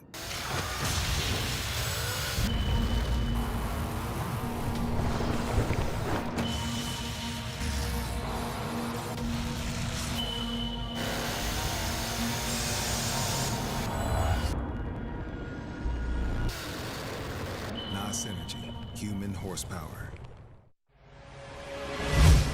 I'm Dylan Hughes, Formula Drift Pro Driver, and today we're going to talk about Royal Purple HPS and what actually goes into it. There's a lot of talk about additives, and Royal Purple has its proprietary Centerlick technology. It is fortified with a high level of zinc phosphorus anti-wear additive for exceptional protection against heat and wear. Its high film strength improves sealing between the piston ring and cylinder wall for maximum horsepower and torque. Royal Purple HPS, race car technology for the street.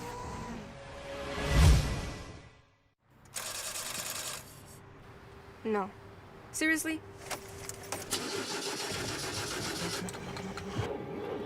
Come on. No. You for real? Dale. Really? Wow. So maybe just a cable? We can help you.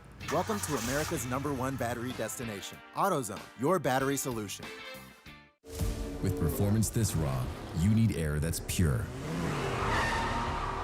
We started with a firm belief that innovation could improve performance. With the success of 50 years and millions of filters behind us, we continue to look ahead.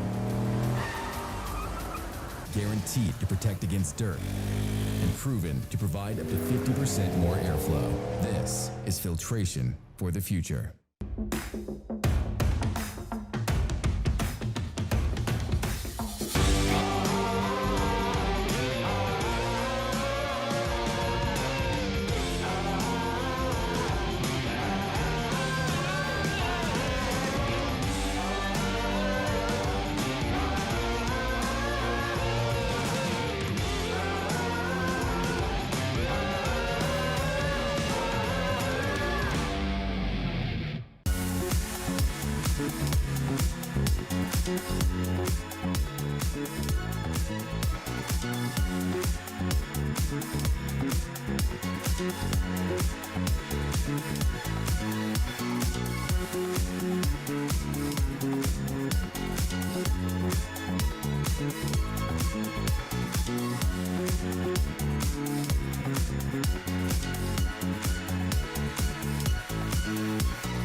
The Pedal Commander is the world's most advanced throttle response controller. It's a plug-and-play unit that unleashes the power of your vehicle. Has 36 total settings, is easy to install, and makes the driving experience so much more fun. Picks up RPMs way better, kind of like a race car, it responds. Order now and use code FD2021 for $30 off your purchase.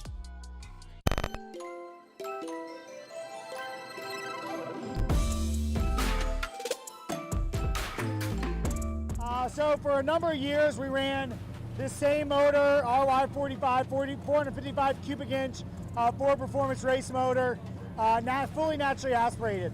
And then we added nitrous, and my whole life changed. The real difference is that when you're running fully naturally aspirated, your power band is based on your setup, right? Your cams, how the motor's built. When you add nitrous, you can put the power wherever you want it. And so for us, it's been a real game changer. It's allowed us to work through some places where the car would otherwise been tight and allow us to keep the grip in the car and have the power to drive through it anywhere. So for us, it works perfect and we love it. There's a lot of work to maintain it, but we got the right people and make it happen. Formula Drift is evolved into such a horsepower-hungry motorsport that a lot of us run not only high displacement engines, but we run some sort of force induction. I run a supercharger. A lot of guys also run nitrous or a combination of both. I run actually a Vortec YSI supercharger that is very large. It makes a lot of horsepower at high RPM, which means just like a huge turbo, a big supercharger doesn't make a whole lot of power at very low RPM. And with drifting, we need power throughout the whole spectrum of RPM, literally from 2,500 RPM till 7,500 RPM. There's just times where we go into hairpins that, we downshift and we go up down to like 15 or 35 miles an hour. So we're all over the spectrum of RPM. In order to make horsepower, even at the low horsepower or low RPM range, I spray nitrous at very low RPM up until the supercharger really takes over and makes a ton of power. That's kind of the best of both worlds. And a lot of guys do that. Running a Garrett turbocharger back in the day, it was really cool. It was a T4 rear, something around a 40 on the front side, made about 12 pounds of boost. At that time, we were pushing around 700 horsepower. It mostly worked pretty good. I had a lot of top end at the time, but not as much bottom end. So I really needed to make a switch. So one of the switches was also just because it was so quiet, you could barely hear me.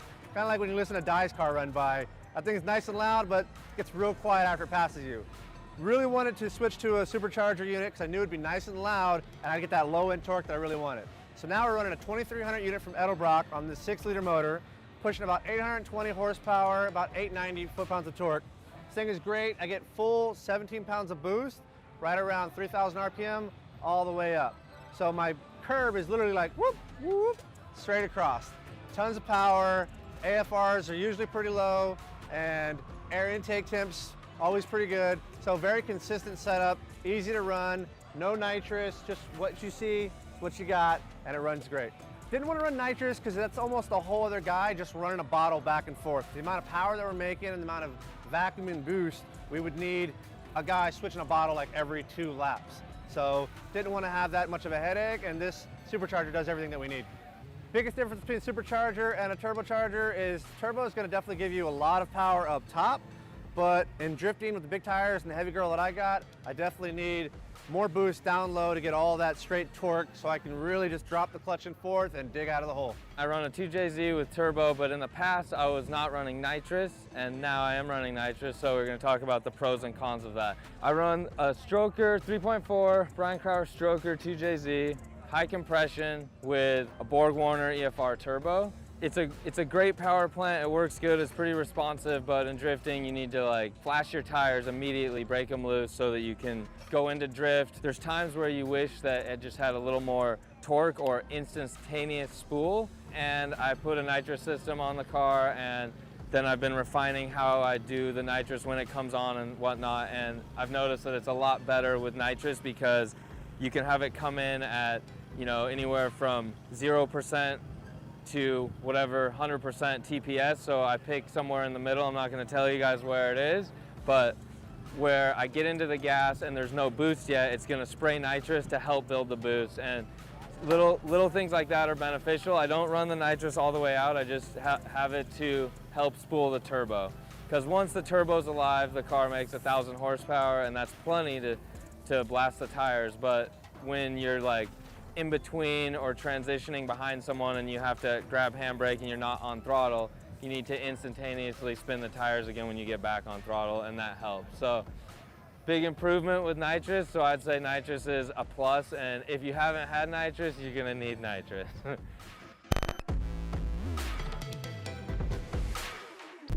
All right, well, we have a a change of situation and scenario, definitely an interesting situation and scenario right now as we're cleaning up the track. We'll get to that in a moment. But first, I'm going to go to Lorette Nickel, who's with Chris Forsberg. Thanks, Jared. Well, Chris Forsberg down here taking a breather after 2 one-more-time battles with JTP and Chris, the caliber of drivers that you and JT both are. My goodness, going into top 16, trying to move into grade 8. How much did those 2 one-more-time battles take out of you? Yeah, I mean, we've already done enough runs now to be in the finals at this point. So we're extremely happy. Going into top 16 with JTP, I knew it was going to be tough. He was #1 qualifier, and the #1 strategy that everyone I was talking to on the team was like, you got to hit those marks on the lead run, because JTP was, and I was a little shy sometimes, and so just put a lot of effort into filling those zones and, of course, apply the pressure in the chase. Thought I had on the first one. They one-more-timed us. Second run was when we both got we both spun in the chase, and so they went to the leads. Called the leads one more time, went again, and then I was just like, all right, just put it all together, fill the zones, push them through the chase, and we got it. Well, moving forward, how do you make sure that you're not shy? Well, we're feeling good now. I think I have a good feel for the course. We're feeling those zones better than ever. I'm a little more dialed in, and the guys are just going through the car, making sure we're 100%, and yeah, I think we can take this momentum all the way. We know you're a veteran of Long Beach, but we haven't been here for 2 years. How long did it take you to get up to speed? Well, we did not attend the media day, so it took me a couple laps on Friday, and since we had such a short day to begin with, yeah, I'd say it was like right before qualifying, I started to kind of like key in, and the touch and goes was a little loose yesterday. There's a lot of marbles out there, so I wasn't too confident running through there, but they're doing a great job keeping it clean today, and everyone's banging off of it. It's looking really good. You are looking at battle with Jonathan Castro. What are your expectations there? Well, Castro he's fast and he's consistent, and I saw his run with Dylan, and Dylan, he could have had him, but he looped out in the chase, which is unfortunate. But Castro is looking strong, and so yeah, we just got to make sure we keep up and apply the pressure once again. Chris, thank you so much for your time. Best of luck, guys. Wow. So as the plot thickens, so what's going on? So we can see Denofa and Hurst field versus Gittin. Ryan, Sage, and myself, Jared Deenda, up here in the booth. Now, what happened was there was no oil spilled on the track down that chute. But what's going on right now is you see that little snow cone, that wacky wave inflated crazy arm guy right there? Well, that's a snow cone stand. What that snow cone stand guy did was dump water out, and it seeped onto the track. So we're currently drying up that water from that vendor. That's what's going on. So.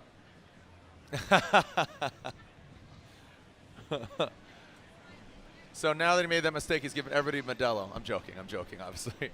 So that is currently what's going on. We're cleaning up the track due to that. So fortunately, it's just water and not oil. If that was all oil, that would be a major, major problem. Yeah, no, that did not come from any of the vehicles. We obviously have to dry it up, and it should be, without any further delay, that kind of cleanup when water goes down on the track. Just want to make sure that it's tacky enough, sticky enough, and no problems for the drivers. Make a few passes on it. We'll get underway and start filling up that grade 8 bracket, Jared. Yeah, we just got Osbo in. Yep. So yeah, already we throw up that bracket there again as we can see what's going on. Again, Masayama, his first entry into the grade 8. But again, Ryan, we are approaching now those 2 very precious battles here. Yeah. Denofa and Field versus Gittin. I mean, what? They are precious. They are precious. Good. Yeah, Field and Vaughn Gittin Jr. is definitely going to be one to watch. Those guys were banging doors massively all St. Louis, and that's going to be a big one right there. Ryan. Yes. Lorette Nichols with a gentleman who's seen the first time in his career in the grade 8. Lorette is with Wataru Masayama. Thank you so much, Jared. And that smile tells the story. Your first time here at Long Beach, your first advancement into grade 8. Talk to us about how good you're feeling right now. I'm so excited. So this time, my first time Long Beach run. So my dream stage. So I'll get first time top 8 run, so excited. So thank you so much, my sponsors, so my friends, families, Yeah, appreciate it. You are very welcome. Thank you so much for your time. Congratulations, Jared and Ryan. Back to you. Thank you so much. Yeah, getting hyped, dude. Again, just you could, I think, you know, the international language of smiling. As while we're waiting to clean this up, let's take a look at Kevin's corner.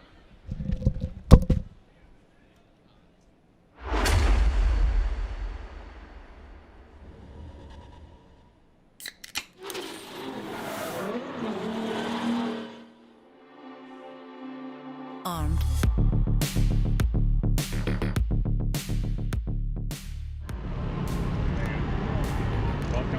Welcome to Kevin's Corner. You know you've made the big time when Jim's personally taking care of your pets.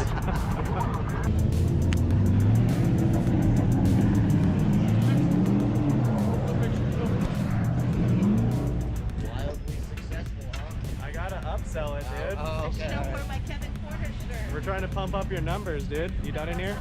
Yes, sir. Joyce.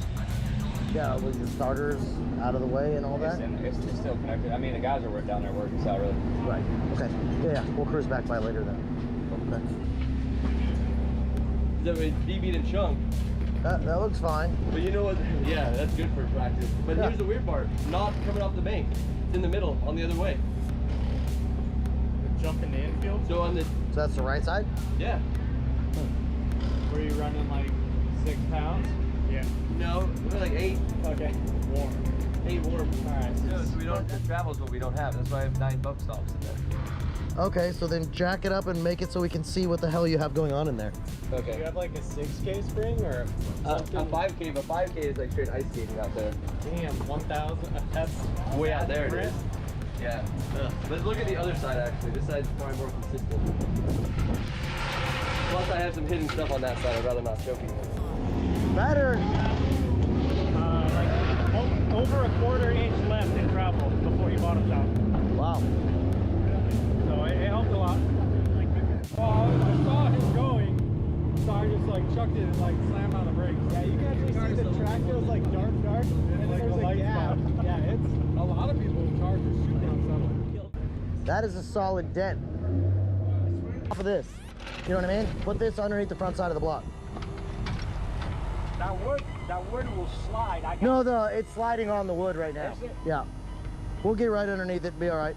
For the CV joint, because I think we broke the big bolt. There is a big bolt with a big Allen over here. Yeah. If we snapped it, they only sell it in the CV joint. You're still in? Down here. Okay. Yeah, I just want to hit it too hard. Yeah. Oh. Yeah. Part of his piston's over here. Oh, that's what this is. All right. Yeah, I kicked it off. Yeah, I was like, what the hell is this shape? Piston. Well, solid. This is where it gets boring again. Look at that. You got a piece of ring right in there. Yeah. I wonder if it swelled up and popped the piston. I would almost guess so because you can't get it out. That top ring is seized. That ring is seized. Yeah, I'm wondering if it was set up too tight and it pinched the rings and popped the top. Yep. Yeah, so nobody invited us to the party. What's going on here? Yeah, I'm gonna whoop it. So is this what they mean by a flat 6? Right? It's a flat 6, yeah. Okay. 2x4. I'm thinking hold the motor up, drop the subframe out, beat those things back over, put a plate on each side, weld it up, Joe Holter it. I thought about that. Get a hammer. You can do that? Like, I know you can do it. It's crash damage, bro. Right, You just that's what I'm saying. Like, you didn't do this on purpose, right? So then, yeah. Yep. Oh, there we go. Yep. Yeah, it should slide. We just got to get that to go underneath a little bit more. There we go. She's coming. Is that Beats by Trey? Yeah, that was Beats by Trey. That's like the China version. Yep. Beats by Trey.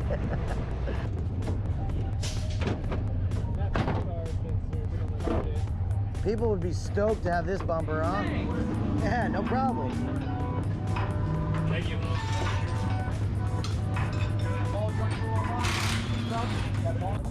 Are you gonna ride the bike down? I was gonna see if I can hop in with Kelsey or Mom. Ah. I was gonna hop in with Rad Dam and then his car broke too. How was that experience? I was just like cruising and all of a sudden I'm like, oh shit. I still made it work though.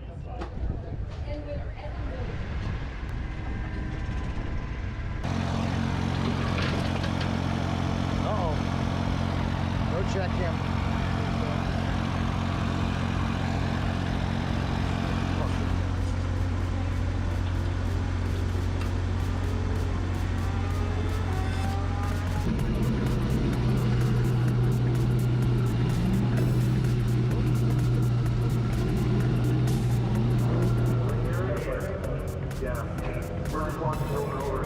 All good, Ryan? Yeah, okay. You get front and rear? Knuckle. I think the rear's okay. Bad vibration, not sure what it is.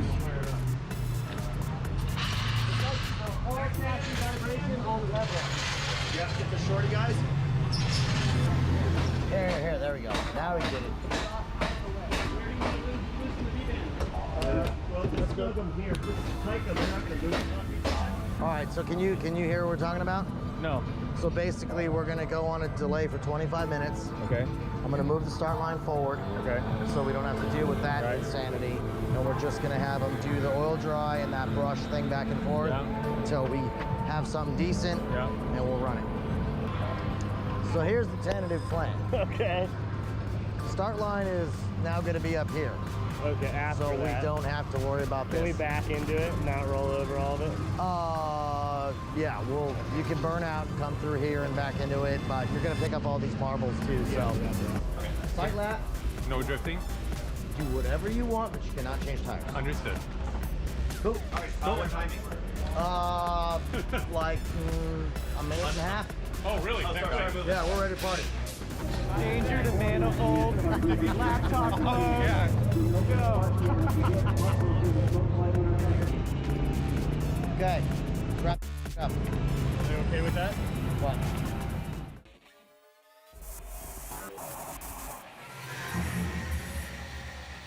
And we are back. So again, looks like the water has been soaked up. I believe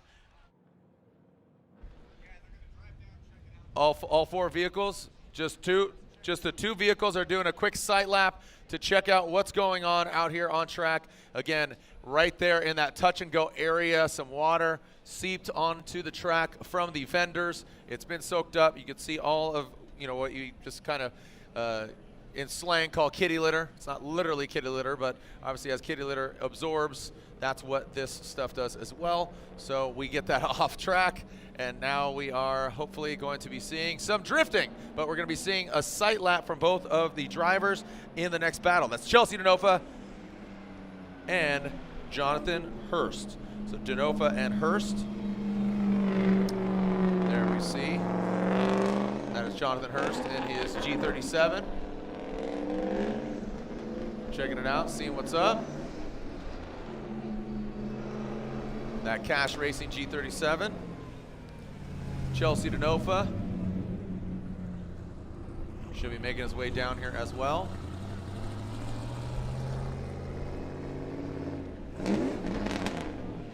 All right, you guys ready to see some more Formula Drift action here? Thank you for your patience.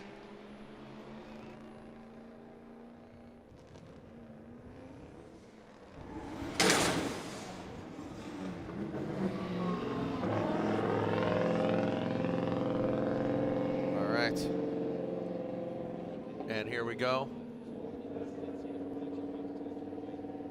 Yeah.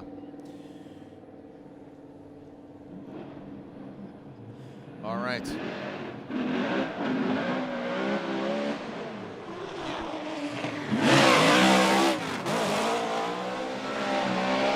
All right, so this is a sight lap there for Chelsea Denofa.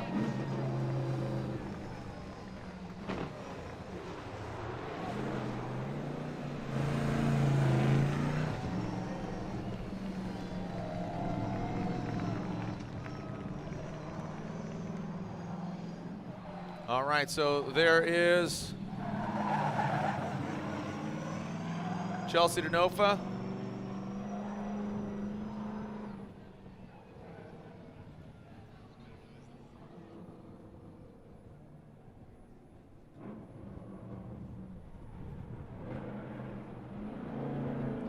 All right, Chelsea Denofa, Jonathan Hurst. Here we go.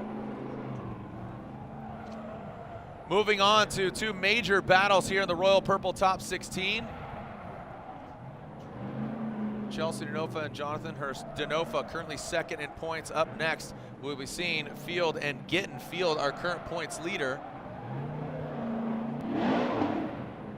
And Vaughn Gittin Jr.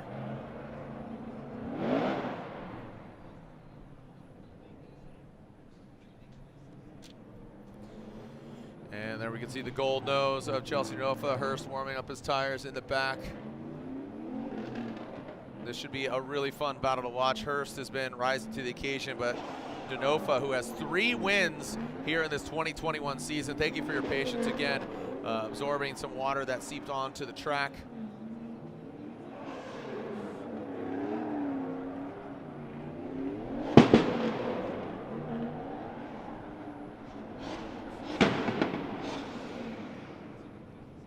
And there we go, pulling up to the start line. Let's send him back out. Let's continue on with this action.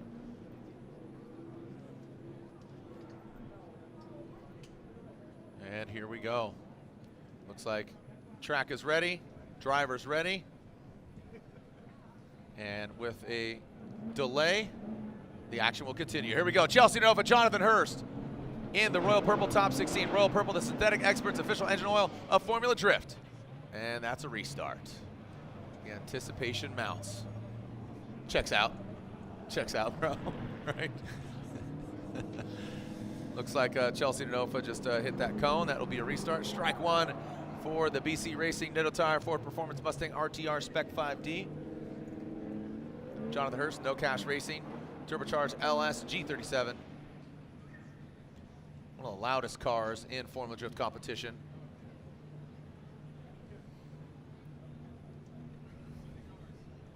And here we go with these guys. We are sending cars, the signature RTR LED grille there on Chelsea's vehicle. And away they go. All right, here we go. Yeah, throwing shots fired. Coming into that touch and go. Let's see how Denofa handles it. Gets really tight. The bumper tap under the bridge. That first outside zone, getting the zone, auto zone. The second outside zone. Look at that. Jonathan Hurst right there, the Cash Racing G37. Great pressure being applied. You know who's watching with bated breath, as you would say, Ryan, is Matt Field. Yeah. Because he knows he's right there on his heels, as well as Frederick Osbo, who's already in the grade 8. Yeah, and Hurst, he came to play. It was a really solid chase run. Let's get another look at it. Denofa using the full course. Nice smooth initiation, back on throttle early. Sweeping out wide, a little bit of an adjustment mistake there from Hurst in the chase position. Also foregoes that outside zone 1, but here he really starts turning it on. Good movement back around through the smoke line and trying to stay as close as he can to Denofa through that really hard inside clip, just tapping the cone through the finish line, or right prior to the finish line. This is a high point for me for both drivers. Denofa deep into that outside zone, and Hurst taking the risk to go out there with them, maintaining that proximity and following through on the line on that last inside clip. So the cars are stopped for some reason. And I can't tell if it's I'm hearing his spotter over here, and they're saying he may need to call a competition timeout, and he might need a flat toe. So he did, so it is confirmed. Chelsea Denofa is calling a competition timeout. That is huge. That is a major turn of events. So comp timeout earlier in competition than you would have probably wanted to use it. That means it's very important to Chelsea Denofa and his team. We will move right along to the next battle. I'm sure that we'll be getting Vaughn Gittin Jr. and Matt Field in the burnout box for this highly anticipated battle. Wow, what a crazy turn of events there for Denofa. You wonder what's going on. I mean, 2 great runs. Was he just wound up too much? Something goes south? I mean, especially with a flat toe, that means, you know, temps could be high. They don't want to run it. I mean, and it being a flat toe, not okay. Yeah, this is interesting. Very interesting. Very interesting, Dr. Sage.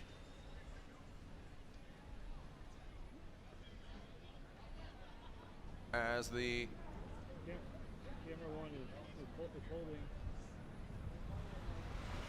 right, and our tow truck makes his way towards Chelsea Denofa. We'll get him off course. Continue with action just as the plot thickens here for that championship, Ryan. And I assume that we'll be shifting our attention here to Matt Field and Vaughn Gittin Jr. And interestingly enough, you know, historically speaking, there haven't been many easy pathways for Matt Field in his task season to stay in the #1 spot. He's held it for a long period of time, gave it up to Chelsea Denofa for 1 round by 1 point. But he's had to go through some battles like this. Vaughn Gittin Jr. in the top 16, top contender in the top 16. And you'll get things like this sometimes in the way that people end up qualifying. And we've got ourselves another big battle here as we still wait for Chelsea Denofa to move off of the hot area of the course. Yeah, and Chelsea, speaking of Chelsea in the NGK competition timeout, do spark plugs timeout? They sure do, and timely spark plug replacement not only prevents fouling and provides the best engine performance, it ensures less repair time and can save you money on unnecessary repairs. Visit ngksparkplugs.com to learn more about OE-suggested spark plug intervals and find the best plug for your engines. NGK, the ignition specialist. All right, we'll get Chelsea Denofa off course here. Speaking of Chelsea Denofa, we got a little profile on the Say Howdy, Get Rowdy, Chelsea Denofa.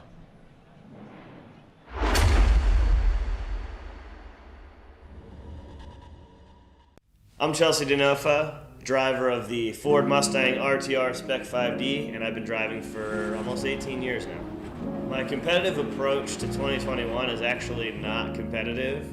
It's more of just going out there and driving for fun and enjoying it and doing the best I can to hopefully fulfill a championship. I drive all the time, and I feel that I can drive really well when I'm just out there driving for fun, so that's kind of the goal, and to just have style and enjoy it and progress the sport of drifting. I try not to have any expectations because there's so many variables and so many moving parts, but our team's amazing and the car's amazing, so all I got to do is get in the car and drive and do my best to put it on the podium. And you know, my expectations are high, but I don't necessarily need to forecast any of it. So my rival for the series in 2021 is probably everybody. I mean, everyone's tearing it up and doing a really, really good job. The talent out there is insane, and the car level has gotten so much higher than even all of our skill levels, and we're just kind of matching that. So it's really a battle of whoever I'm running against that battle each individual time.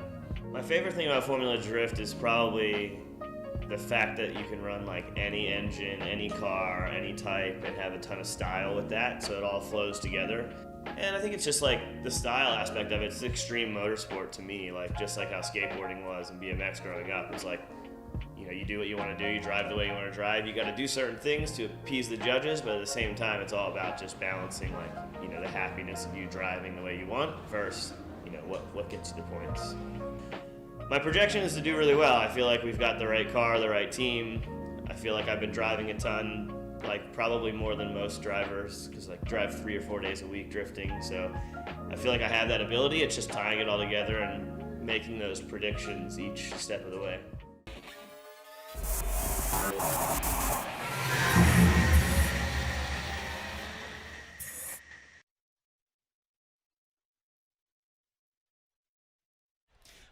All right, overlooking what's going on here with Chelsea Denofa and that competition timeout. I believe it's right there as Vaughn Gittin Jr.'s RTR teammate out here on track checking out that touch and go area. Vaughn Gittin Jr.'s Monster Energy Nitto Tire Ford Performance Mustang RTR Spec 5D.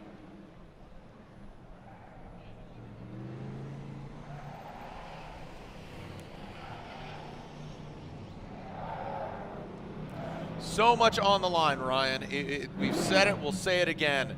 Currently, Matt Field is your points leader. Second place, Chelsea Denofa. He is currently in the pits, we're wondering what's going on with his vehicle. We'll find out probably pretty soon, but hopefully he can get his car back together. But there it is. And then your defending and two-time Formula Drift champ, Vaughn Gittin Jr., holds the fate of Denofa in his hands, going against your points leader. Yeah, the guy you need to beat so your teammate can take the lead. Crazy. Right. So actually what happened here, and that All right, so again, the competition timeout is going on. We found out from Lorette Nichols, she just texted us and said that the nitrous solenoid got stuck. So that was either stuck, I would assume stuck open, which, you know, you could absolutely grenade your engine if you just gas that thing, and you could drain a bottle. I know that's happened before to them and just drain the bottle and you just got a gang of horsepower. But we'll see. That's interesting. I mean, swap out the solenoid. Hopefully got it fixed. But what's good is it didn't happen to him on track, as far as, you know, Chelsea and his fate. But Jonathan Hurst would love to make his first grade 8 debut. I mean, we've seen Masayama already in there. So already in the grade 8s, Chris Forsberg, Castro, Essa versus Odi, Osbo versus Masayama. And here we go on to what was to be our final battle.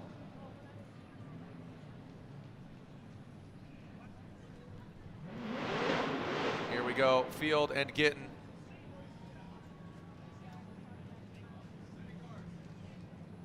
And we are sending cars. Here we go with Vaughn Gittin Jr., Matt Field. Matt Field will lead. Falcon tires, Porsche exhaust, Corvette. And a cone was just barely nicked by Matt Field. The anticipation mounts. You could feel it. So thick you could cut it with a knife.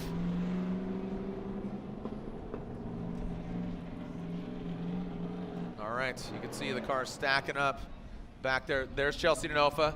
He's out of the pits, Ryan.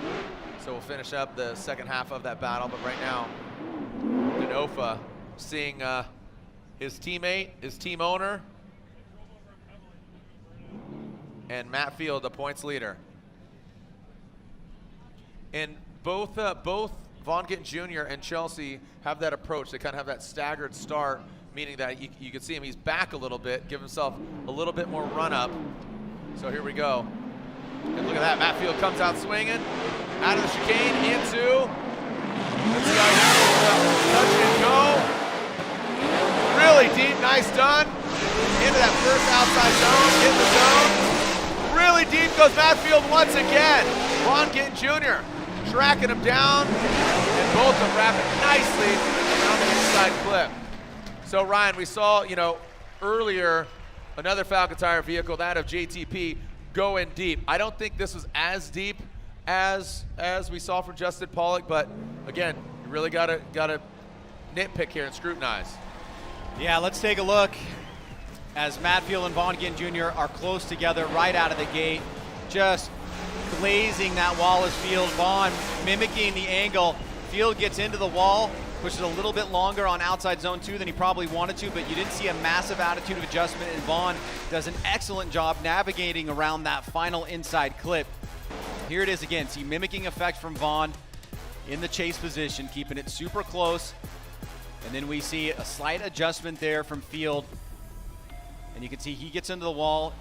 It goes, you know, in probably 5-6 inches maybe. So definitely the judges don't like to see that. But thankfully it did not disrupt the attitude of the vehicle, which would have been much worse. Vaughn made the adjustments, and they finished strong together through that final inside clip with neither driver tapping or knocking over the cone.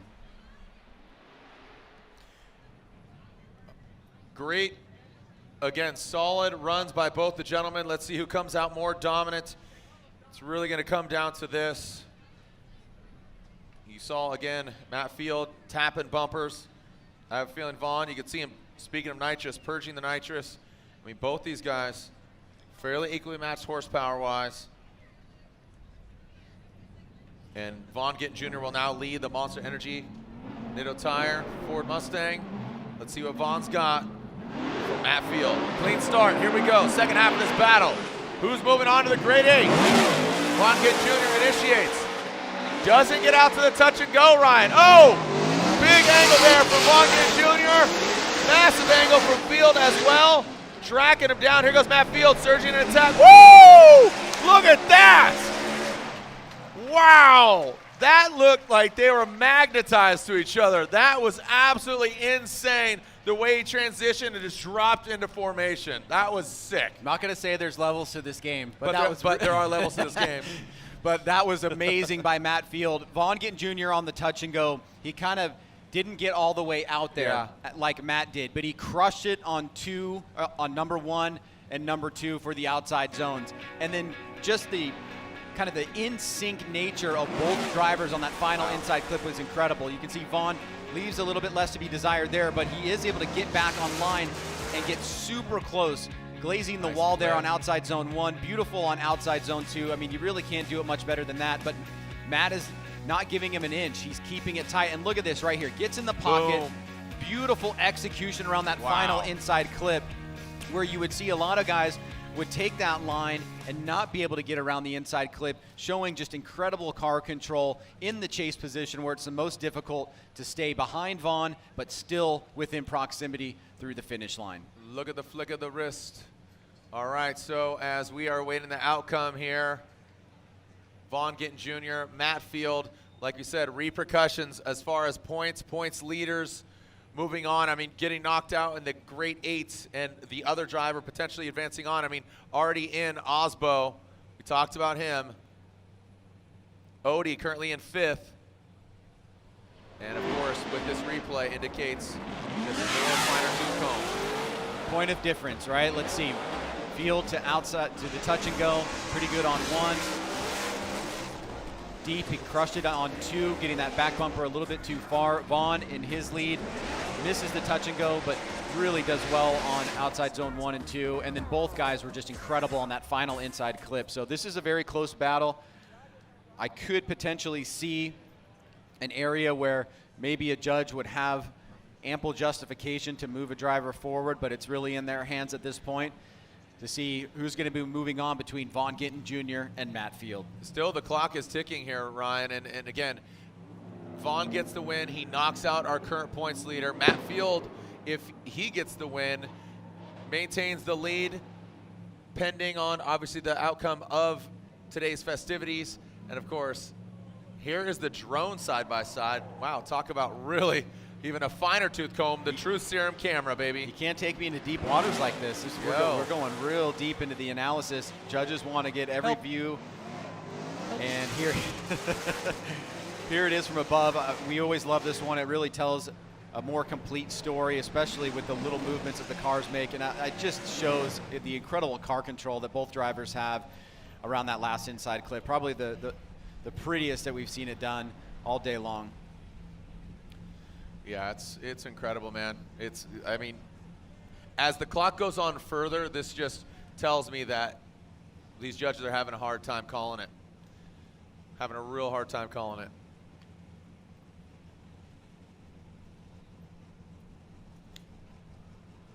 As I'm seeing, I see what's going on here. You'll see. We even have one of the judges saying, "What happened? What happened? What happened?" We got Ryan Lantain coming on the horn because all of the verdicts are in place. So as they come in, we got Chris Yule, Ryan Lantain, and Brian Eggert here, and the Royal Purple Top 16. Here are the results. Slide him left for Field, right for Gittin. 1 vote for Vaughn Gittin Jr. 1 vote for Matt Field, and 1 vote for One More Time. Oh! This is the ideal situation for a one more time, Jared. I mean, you went with Field. Yep. Chris Yule went with Vaughn. Yep. Eggert went with One More Time. Yeah. See, we were analyzing the errors that were made by both. Matt Field ended up going a little bit deep in the touch and go. Kind of, not, I wouldn't say deep. He just crushed the back of his car a little bit. You could see that it didn't affect his line. He did pretty well on outside zone 1. He got into outside zone number 2, but very kind of near the end of outside zone 2. So he wasn't deep early in outside zone 2. So here's Vaughn's lead run. You can see that Matt is right there with him on initiation.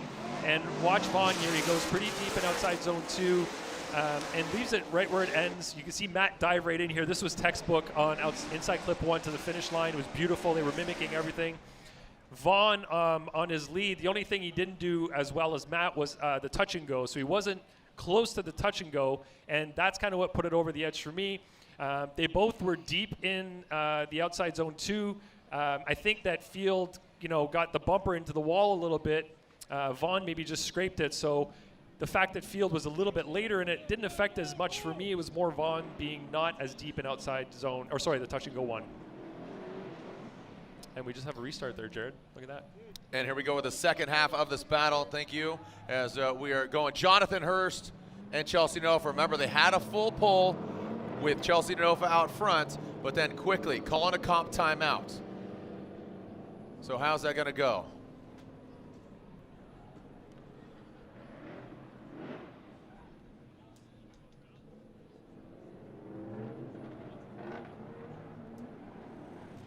Kyle H in the building. What's up, Kyle? I see you, baby.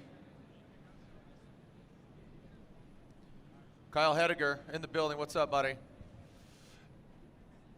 As the action continues here, let's see what we got. Jonathan Hurst out front, the G37. Jonathan Hurst got a clean start, no restart here. Chelsea Denofa, what is going to be the fate? What is the destiny of Chelsea Denofa? Currently second in points. Oh, Hursty! Hammer, don't Hurst him. Oh, man, looping it. Woo! Oh, that could have been a cleanup on aisle 2. Make some noise for Hurst and Denofa. That could have gone south real quick, Ryan. That could have been bonkers. Yeah, it just looks like Hurst did not recover well from that first outside wall. He hits it, the attitude adjusts on the vehicle. He tries to pull it back together, but then all of a sudden he's sitting right in front of outside zone 2. Ah, my ears, my eardrums. That is the loudest car. And he was just holding too much angle there, coming in and spun out. Let's take a look at it. I think what we'll see here is from the get-go, once he taps this wall, you can see the attitude adjust, and then he quickly makes like a panicked move there. Whoa. And then as he's getting the car positioned for outside zone 2, he may have done it a little too aggressively. Rear end starts sliding out. He's not able to hold it. A good bit of defensive driving there from Denofa to avoid what could have been a bad wreck. Ryan, get an update from his spotter. Jonathan Hurst, his spotter, said throttle got stuck to the floor. Oh my gosh. So I mean, imagine Hurst panic, but we'll make it official. Denofa second place in points. He advances on. Congratulations. Denofa moves on again. Jonathan Hurst, throttle stuck to the floor. Wow. Let the throttles hit the floor. Let the throttles hit the floor. As Denofa advances on, one more driver left. The hood is off Field's vehicle. This is a one more time battle. Ryan, what's going on? Just enjoying hanging out up here with you. Yeah, this is go for a snow cone on track right now. Oh, man, yeah, it took a while for these last 3 battles, or last 2 battles, let's be quite honest, you know, between going to Denofa, half of that battle, going over Field and going one more time, getting water on track, and here we are. Yeah, I mean, let's be honest. There are some guys in here that we see deeper into competition, but the general makeup of this Grade 8 is a little bit different. You got Masayama, you got Castro, you got Essa in there, guys that are trying to have a great event here at Long Beach and are one battle away from the Final 4. Yeah, Tuerck is losing some points right there because you look at everybody else in that top 5, they are still in it to win it. In it to win it. Ferda doing it for the boys as Vaughn Gittin Jr. He's deciding his fate right now, and that would really shake things up. Forsberg could make up some ground here as well as Hughes, Taguchi, Reeder, they're all out. So there's a lot of opportunity here. All right, we're moving on to Grade 8. We'll revisit Field and Gittin. You can see Castro warming up his tires in that Pedal Commander burnout box.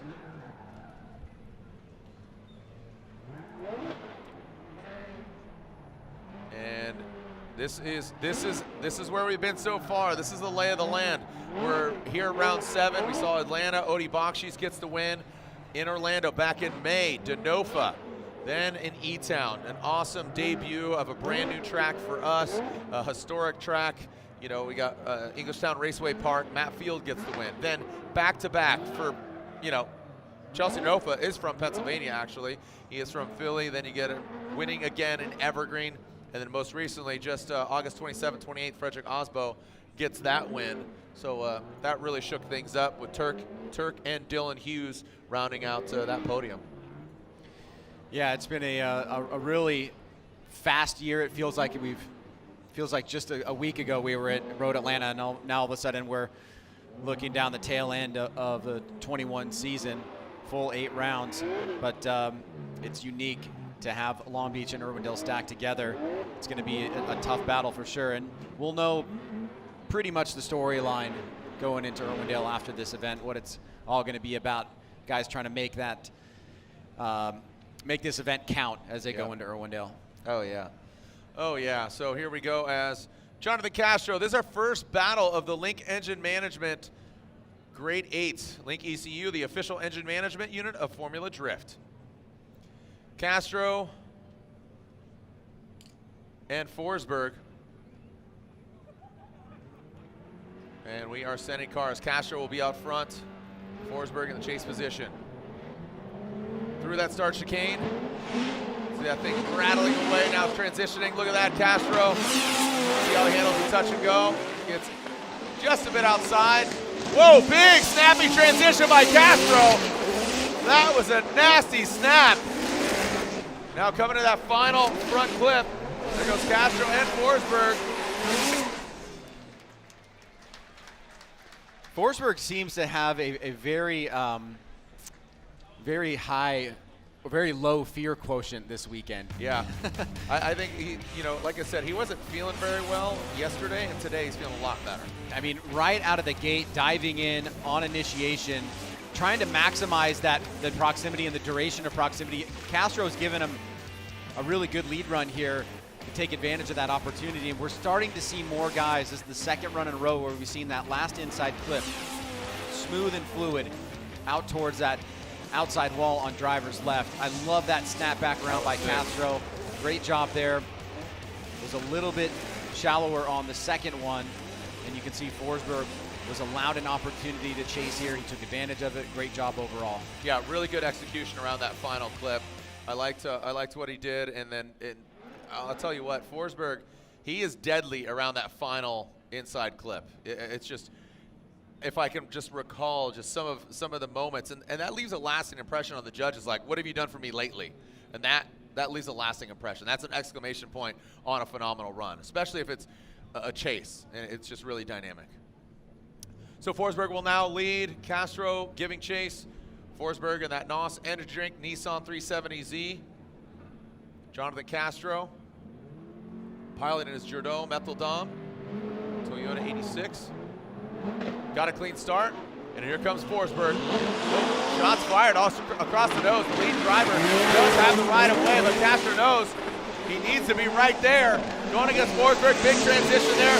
Castro tries to go for the initiation, has to back off, takes a tighter line, and brings it across. And Ryan, that's just going to make it more certain. You could see that wheel exchange there on the side of Castro's vehicle.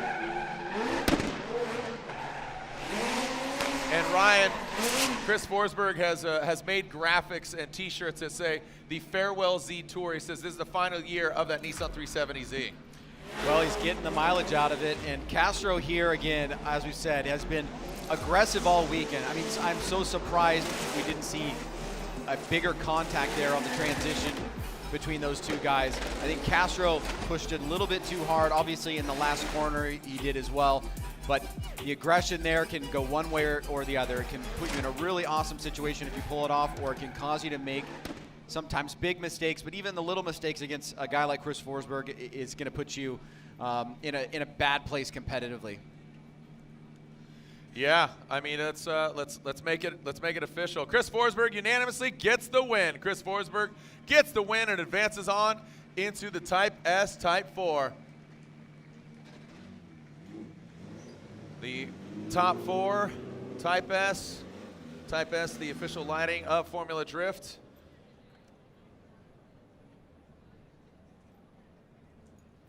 All right, and they make their way to the hot pit area. Are we going to see? Okay. All right, we we are hearing that Field and Gittin there. We are seeing the teal and blue. It looks like Matt Field, Falcon Tire, Borla exhaust, Corvette. We can follow Matt Field all the way to the start line as Field and Gittin, we just saw them. This is the one more time battle. This decides who's going into the this is just deciding who's going into the grade 8, not even the 4. So we go back to the 16. Yep, we are going back in time, back to the grid. We always think things are just going so smooth, and then you completely redeem yourself. Yeah. It's following Field snaking his way to the start line. I was going to say something, but it's not worth it. Yeah. But I mean, overall, the weather's great. The competition is fierce. The drivers are aggressive. How are we doing out there, Long Beach? Make some noise. I want to make sure you're still out there. Again, we'll still get you home by dinner time. It's all good. Your mom's not going to be mad. It's all good. No big deal. Matt Field warming up his tires. Matt Field will lead. He got number 6 qualifying position. Vaughn Gittin Jr. acquiring 11th, so Field will lead on this one more time battle. Saw multiple one more times earlier with JTP and Forsberg. Field one more scrub and a head back to the start line. The Forge Star wheels go round, wrapped in Falcon tires. Hashtag FDLB. Which American power plant driver are you pulling for? Matt Field or Vaughn Gittin Jr.? Falcon or Nitto? Corvette or Ford Mustang? Vaughn Gittin Jr., 2-time and defending Formula Drift champ. RTR, professional fun driver. RTR for a new generation of Ford tuning. Ready to rock. Now, obviously, this was the most split decision that you could possibly have that got us to this point. Boom, boom. If you're thinking about what each driver could do, just going off of memory, what would you say? What do you mean? What they could do to get the edge. Keep it clean. No, like, I mean, Field hit the bumper. Field hit his bumpers. Vaughn, I mean, they just give him that X factor. You know, I mean, I think Matt had that X factor there around that final inside clip, you know, recounting that. But I would also say just be really dynamic. I honestly think it's going to come down to who's the gnarlier chase driver, because I think they're both going to have solid lead runs. Vaughn was a little off of that touch and go, but he was tight to the inside clips where he needed to be. But I think Matt was a little more dominant in the chase position. So here we go, and that's going to be a restart. Son of a gun.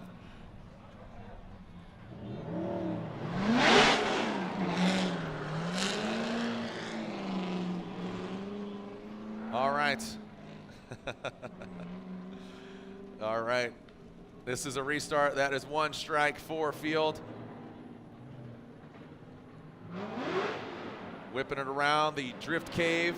That is Matt Field's shop up in San Jose, California. Mom and Dad cheering him on.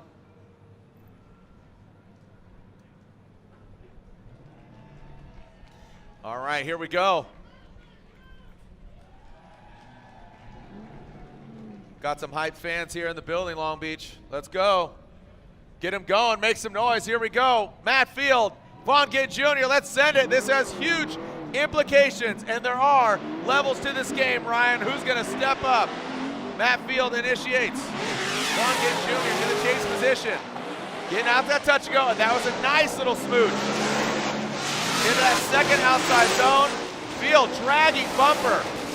Woo, look at that. You can see Vaughn Gittin Jr., nice little pass.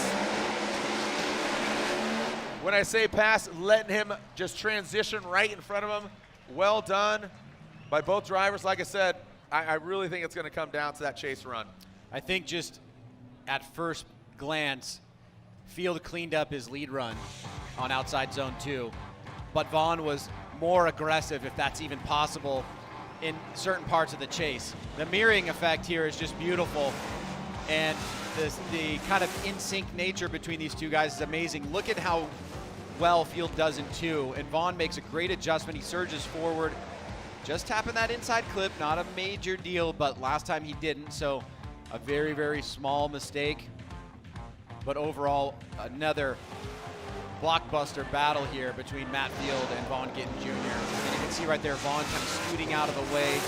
Really dynamic driving by both of these guys, and I love that section of the course there where they're making the adjustments to each driver, and Vaughn in particular because he's got Matt in front of him, making those necessary adjustments where needed. All right, let's see who's stepping up here. All right, what do we got? Vaughn Gittin Jr., Matt Field, Vaughn Gittin Jr. leading. Yeah, Coco Zarita in the building. What's up, Coco? All right, Vaughn Gittin Jr. will lead. Matt Field giving chase. Huge, huge repercussions that will ripple through the point standings. If Vaughn takes out Matt Field, that is massive and shaking up an earthquake like we felt yesterday here in California. Maybe even bigger than a 4 on the Richter scale. Vaughn Gittin Jr. initiating. Oh, Matt Field spins! What happened? Oh, wow, look at that, he broke. And look at this, Vaughn Gittin Jr. Oh, look at that front left. You're gonna need that. Where we're going, we don't need no roads. Looks like it happens right on or right before initiation. And that's just a broken part. Oh, what a bummer for Matt Field. That is, it was in the smoke line, so if you weren't watching that section of the vehicle, you might have missed it. But I mean, obviously that is. Man, that looked like he aired out his bags and put it on the ground. Make some noise for Matt Field. He can hear you.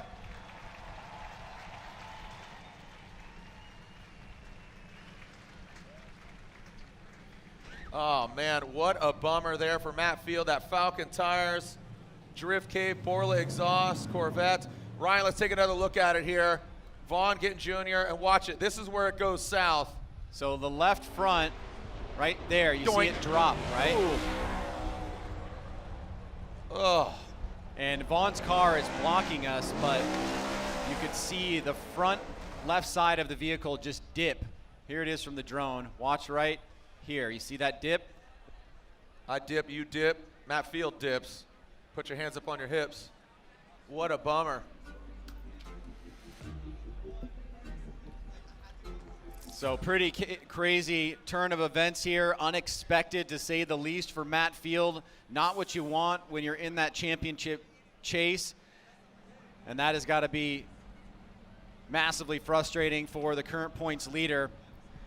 And he has got to hope that Vaughn will be beating Chelsea Denofa, or will beat Chelsea Denofa as he gets the win here against Matt Field. Obviously, it's unanimous. Vaughn Gittin Jr. moving on. Chelsea Denofa and Vaughn will do battle and face each other. And so what remains here, Michael Essa versus Odi Bakchis, Osbo versus Masayama, and Chelsea Denofa versus Vaughn Gittin Jr. remain as the battles yet to come.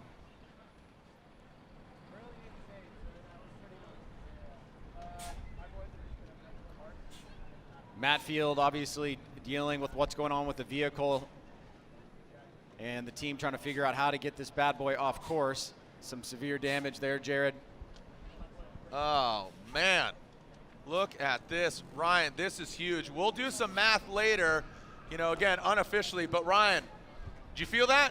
Did you feel that? That is larger than the earthquake that we felt last night in Carson, a 4 on the Richter scale. That is a massive earthquake rippling through the point standings. But remember, this is huge. This is real big. We got to get Matt Field off course. And there it is, Denofa and Gittin. Look at that, an RTR battle. Already in the Final Four, Forsberg We'll find out who joins him in the Type S top 4. As we see Michael Essa, Odi Bakchis, Frederick Osbo, Masayama, Denofa, and Gittin. What other drivers are going to be joining them? When we come back, we'll take a short break. We're racing 50s over to Matt Field. Thanks for joining us out here. When we come back, AutoZone, Streets of Long Beach, presented by Type S.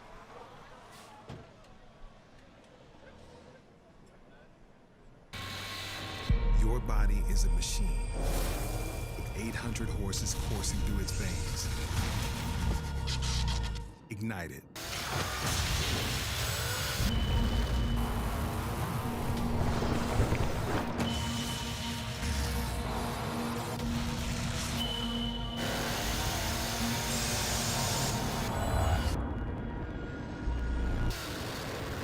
NOS Energy, human horsepower. I'm Dylan Hughes, Formula Drift Pro driver, and today we're going to talk about Royal Purple HPS and what actually goes into it.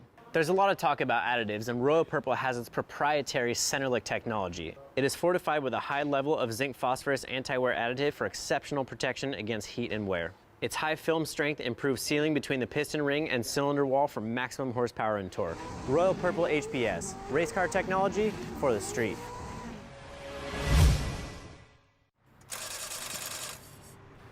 No. Seriously?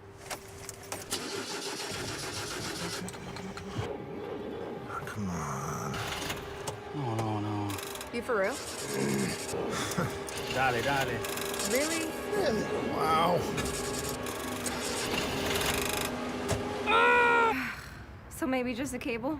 We can help you. Welcome to America's #1 battery destination, AutoZone, your battery solution. With performance this raw, you need air that's pure. We started with a firm belief that innovation could improve performance. With the success of 50 years and millions of filters behind us, we continue to look ahead. Guaranteed to protect against dirt and proven to provide up to 50% more airflow. This is filtration for the future.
The Pedal Commander is the world's most advanced throttle response controller. It's a plug-and-play unit that unleashes the power of your vehicle. Has 36 total settings, is easy to install, and makes the driving experience so much more fun. Picks up RPMs way better, kind of like a race car, it responds. Order now and use code FD2021 for $30 off your purchase. Formula Drift is brought to you by Toyota. Let's go places. Royal Purple, the official engine oil of Formula Drift, the synthetic expert. NOS, the official energy drink of Formula Drift. NOS High Performance Energy. How hard will you drive?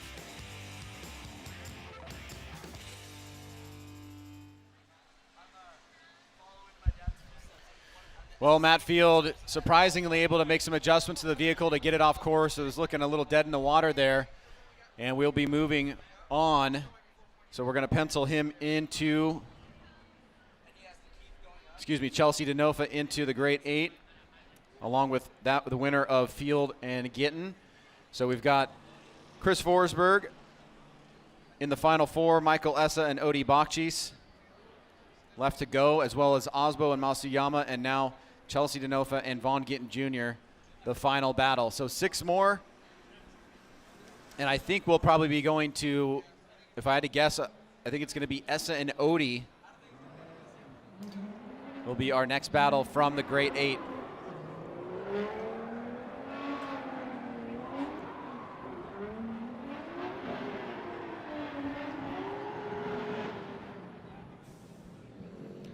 So Michael Essa and Odi Bakchis doing battle here in the Great 8. And Essa has been on a tear this weekend so far, looking pretty smooth and consistent all the way around. Odi Bakchis trying to fight his way back into the championship discussion here. Jared sitting in 5th place in points, a huge opportunity for him to do that. Yeah, absolutely. This is an exciting one as well. You know, Essa, you know, not part of the conversation in regards to championship, but of course bragging rights. And you called it early on, Ryan, in regards to, you know, Essa being one to watch, and I couldn't agree more. So here we are in that Great 8 that we talked about, the Link ECU, the official engine management of Formula Drift. You know, former champion, Essa. But I will tell you that we always talk about, he's always part of the conversation as far as championship goes, and that's Odi Bakchis. So, you know, we're seeing some fans streaming out here. I think they had a lot invested into Matt Field. I think a lot of people were really looking forward to him stepping up, but getting that spot and getting in. So again, RTR battle, the final battle, but right now it's all about Essa and Bakchis. Essa, the FCP Euro BMW, throws it in. Odi, one of the best chases in the biz.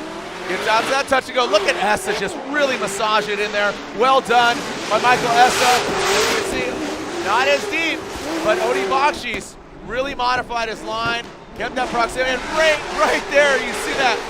Ryan, I'm telling you, the chase and how dynamic and how close they get is going to be the real X factor in my mind. Yeah, Michael Essa once again has just been so consistent.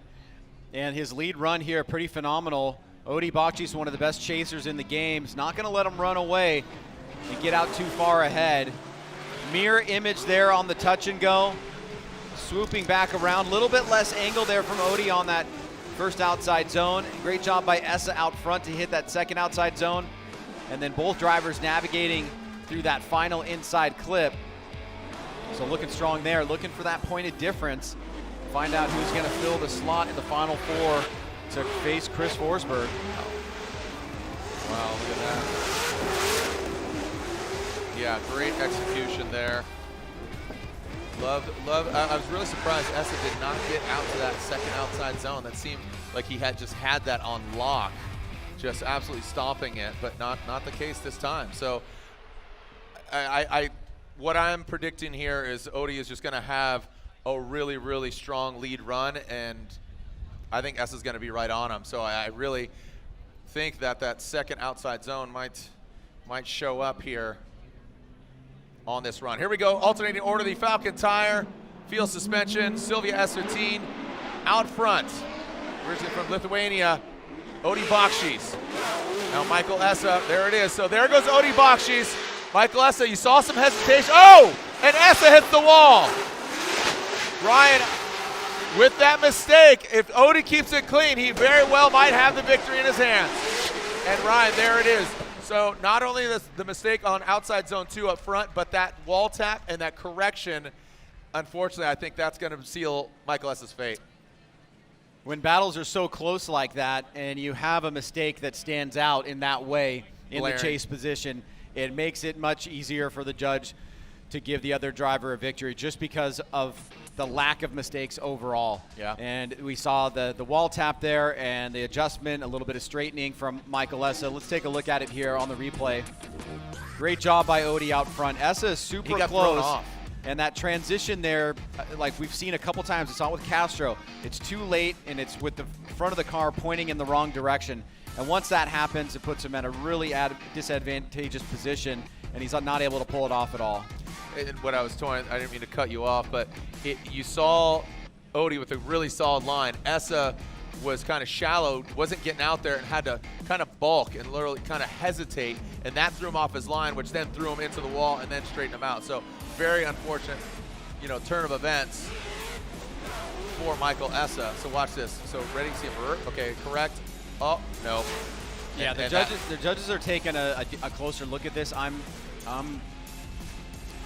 not seeing anything other than what you and I have just called out there, so I hope we're not missing anything. Just out of sorts, did he maybe park him, maybe? Is that what No, but scores are in. I think we're good. All right, let's find out. Yeah, building up some drama here. Who's going against Forsberg in the Type S Final Four? Slide him left for Essa, right for Odie Bakchis. 1 for Odie and 2 for Odie. Odie's going to the Final Four. And keep in mind, Odie Bakchis 5th in points. So still in it, Osbo sitting in 3rd, and of course Denofa sitting in 2nd. Hey, team orders as far as Denofa getting, question mark? Interesting. I mean, I'm just saying, like, here's getting taken out field, advancing Denofa. I mean, to be quite honest, I think it would be in Gittin's best interest. He knows he's not part of the equation with Denofa moving on. He was slightly less than 100 points off. We'll get to that later. We'll get to that. We're buffering right Making it real quick. Yeah, we're keeping it real. Keeping it real. Here we go. Frederick Osbo and Masayama. Look at this. Wataru Masayama in the Buy Now Japan. Sylvia Estetin, his first time in Long Beach, first time in grade 8. And Osbo definitely has been here before. The Rockstar Energy Drink Toyota GR Supra. As Osbo and Masayama pull up to the start line. Masayama currently 29th in point standings. Osbo, third in points. But Osbo with the most recent victory. Oh, wow, okay, here we go. As Osbo leads the Rockstar Toyota Supra. Look at this coming in. See how Masayama handles the Norwegian Hammer. Transition. Oh, look at Osbo shredding, just peeling back that wing like a banana. Banana split as he opens up, peels a banana, splits away from Masayama. Well done by Frederick Osbo. See him just like open up that can of worms right there. Hey, dog, you want a little rock star? I think it's the first little tussle that we've seen Osbo as he gets into the wall there, but didn't disrupt the attitude of the vehicle too much or have much of an impact. But later down the road, it looks like he wasn't able to fill outside zone 2 as well. And Masayama is on a tear. Yes, ranked 29th, but widely considered to be one of the best drifters in the world. And you can see right there, he does drop down an angle in the chase position, Masayama, as Osbo was trying to fill that second outside zone. So haven't heard if the team wants to take a closer look at the vehicle. It does look like they are trying to return back to the start line.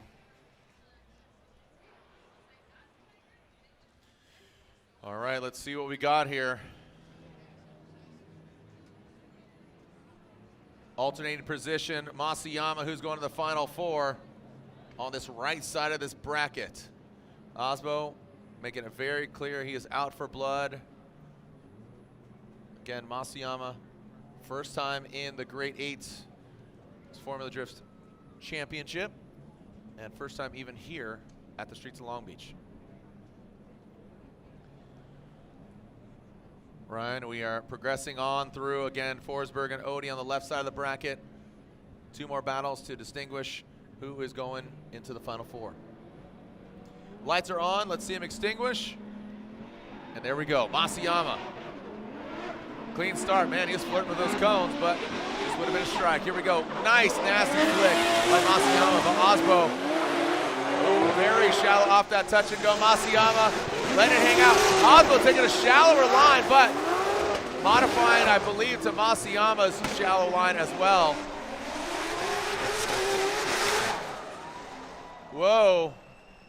Flirting with a little calamity there, Ryan. I think Freddie got thrown off on how deep or not deep Masayama went on the touch and go. Yeah, he's not helping his case here overall in being able to kind of put this one away. You know, there's enough seemingly small to medium-sized mistakes. I mean, he does a great job here mimicking Masayama, but here on the transition, he doesn't follow him out to outside zone 1, and he's on a shallower line here. You have to wonder if the impact of that wall hit is doing anything to the drivability of the vehicle. He's able to get a little bit closer here and not hit that inside clip. But see how tight of a line he's on here? He's way on the inside of Masayama. Masayama didn't fill outside zone 2, but it was noticeable how much on the inside Osbo was there.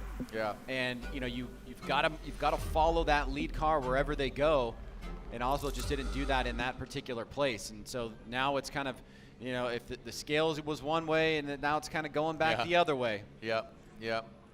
Yeah, it was it wasn't cut and dry. It wasn't a cut and dry battle in my mind, Osbo and Masayama. But look, we're still analyzing it, Ryan. Yeah, so Masayama here in the lead position, just comparing to Osbo's lead, and then also looking at the chase.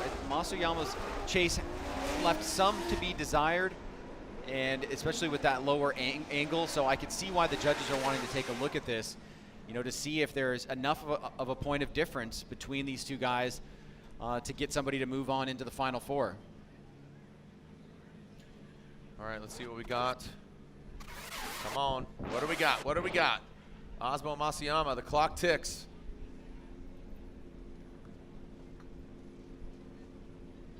All right, slide them one direction or the other. Are we going one more time? Here we go, the Link Engine Management top 8. Who's going to the Final Four? Slide them left for Osbo, right for Masayama. 1 vote for Osbo, 2 votes for Osbo. Frederick Osbo gets the win. Ryan Lontaine throwing on your headset and getting some analysis. It was unanimous, Frederick Osbo.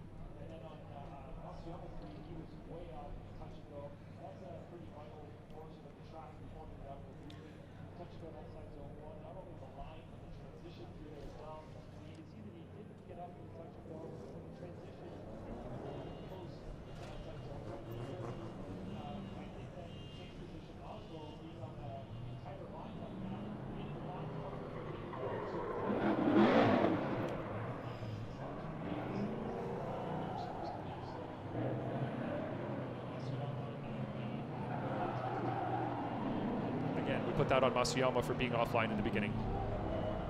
All right, so here we go. We are now going back to our final battle of the Great 8. And here we are seeing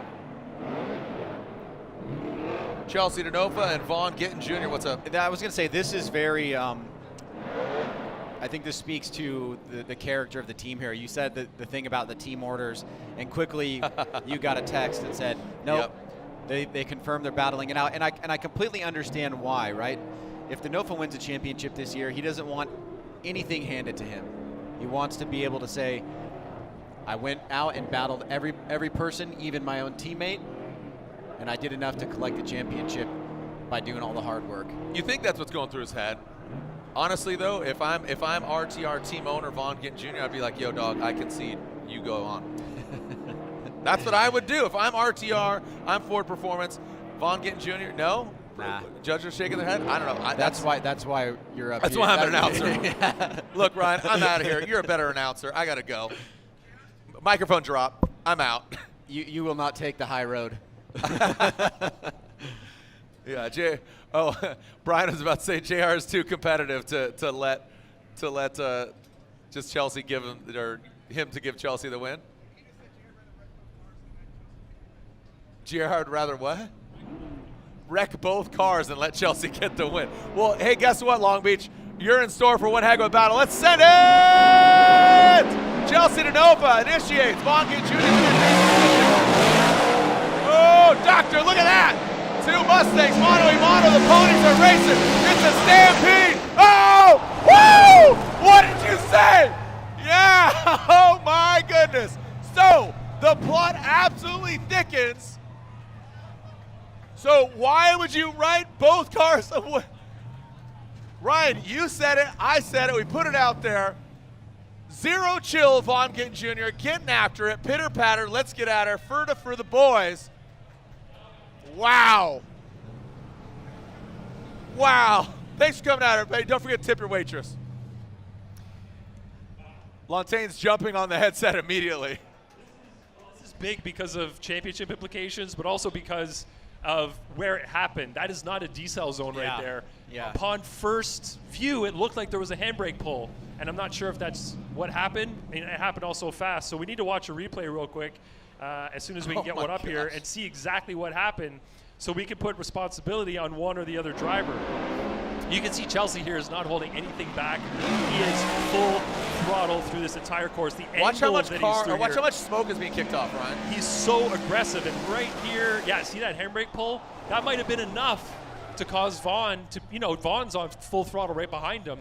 They're in exactly the same car, maybe with slight tuning differences, but Vaughn knows that if he's not full throttle behind Chelsea's going to pull away from him.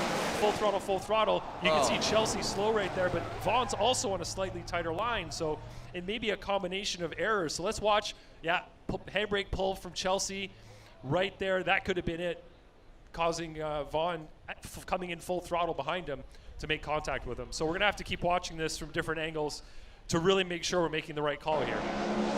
I'm looking over at Vaughn and Chelsea spotters right now, and I'm just wondering, what you guys all right? Yeah, you doing all right? You staying out of the cold? All right, cool. That was insane, and that's what I was alluding to. Is basically you guys are seeing one heck of a battle here, and they're going at it, and then Lontaine has the audacity to say he'd rather wreck both cars versus giving them the win.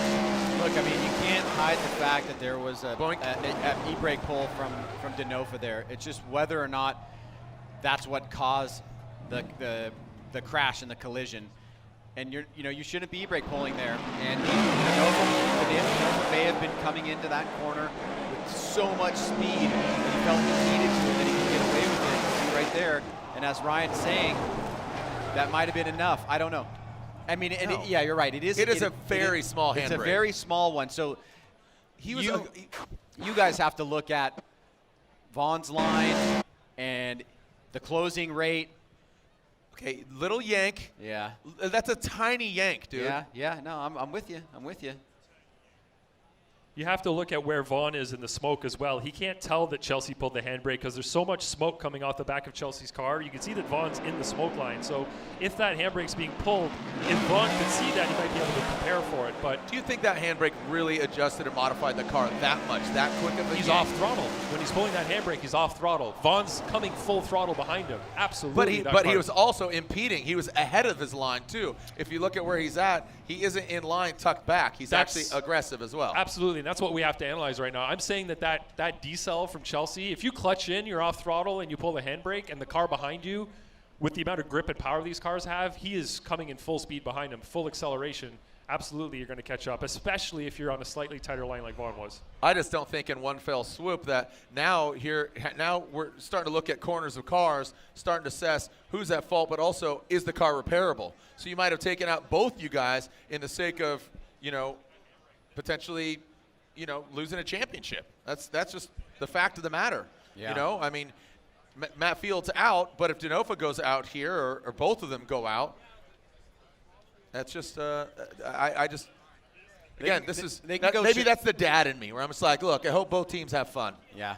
I mean, they can go shared fault if they wanted to, if they were stuck in between. It does seem like there is some disagreement up here. So the judges do have to award some fault, though, because there may be mechanical issues with the vehicles. Clearly, there are some. I mean, they drove off, but we got to figure it out. Hey, guess what? Lorette's with Vaughn right now. Vaughn. Yeah, so Vaughn is in his car. His team is surrounding him. you don't actually know what happened. Yeah, I really honestly don't know. Like, I had good proximity, I was good, and then all of a sudden, like, we made contact, and I wasn't like pushing anymore. I was just steady.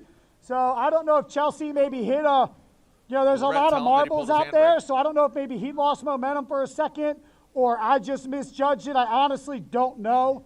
The cars were just moving so good together. It was very odd. So I'll have to talk to him and see what he thinks. But right now we got one more battle. Let's see where it ends up. Yeah, absolutely. All right. So since he's parked right behind you, we're just going to move right here. And I'm going to ask Chelsea if he can tell me what happened on the track. Do you know? Yeah, I made a small adjustment going into outer zone 2. And I saw Vaughn coming at me with a little bit of speed, and I think it was just a combination of both.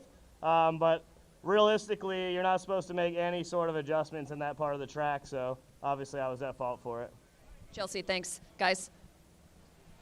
Wow. All right. So the plot thickens here as just. What's that? Okay. Here's your humble pie. All right. So as we are seeing this. Yeah, move along.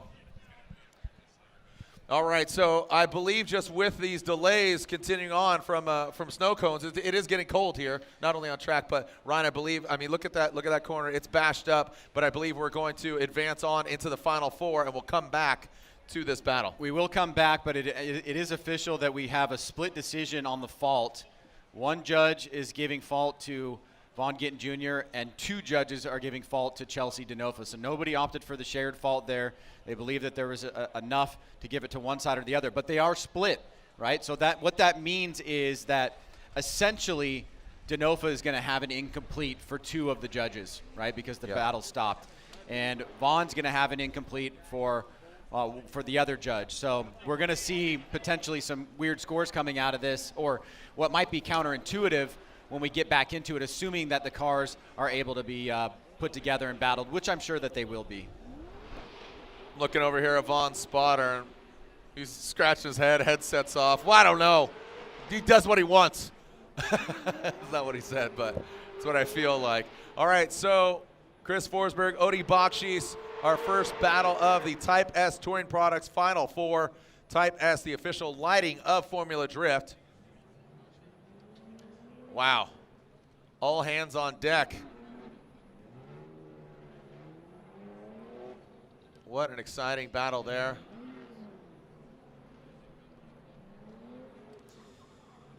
And there is our pedal commander burnout box.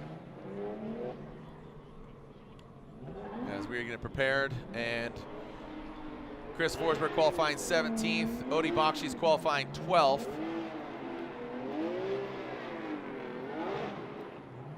Let's see how they fare. It's weird because this is a battle for the finals. This is a battle for the finals as we're bouncing around all around. So yeah, I mean, we'll get the bracket up there in a moment just so you know the lay of the land, because we are kind of going from 8 to, but as we are seeing Chris Forsberg, Odie Bakchis, this is our first battle in the Final Four to see who goes to the finals. So one of these gentlemen is guaranteed a podium finish. One of these gentlemen. The other one will most likely not, and yes, that is confirmed. So whoever gets the win, here we go.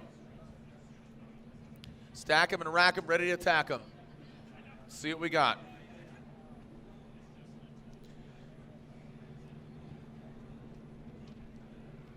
And we are seeing Odie, door open, thumbs up, and we're ready to send it. Here we go, the lights are on. Odie Bakchis out front, Falcon tire, field suspension, S15. The Vortec V8, now the VR powered Nissan. The NOS Engineering Nissan 370Z, and that is a restart.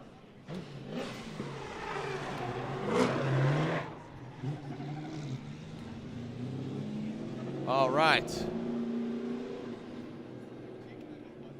As Odie Bakchis, that will be a restart.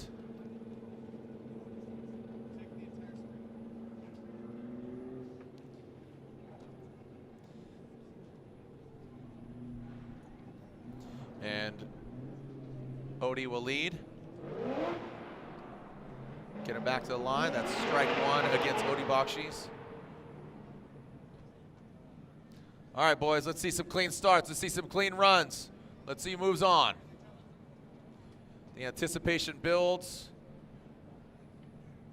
Who's going to win here at round 7?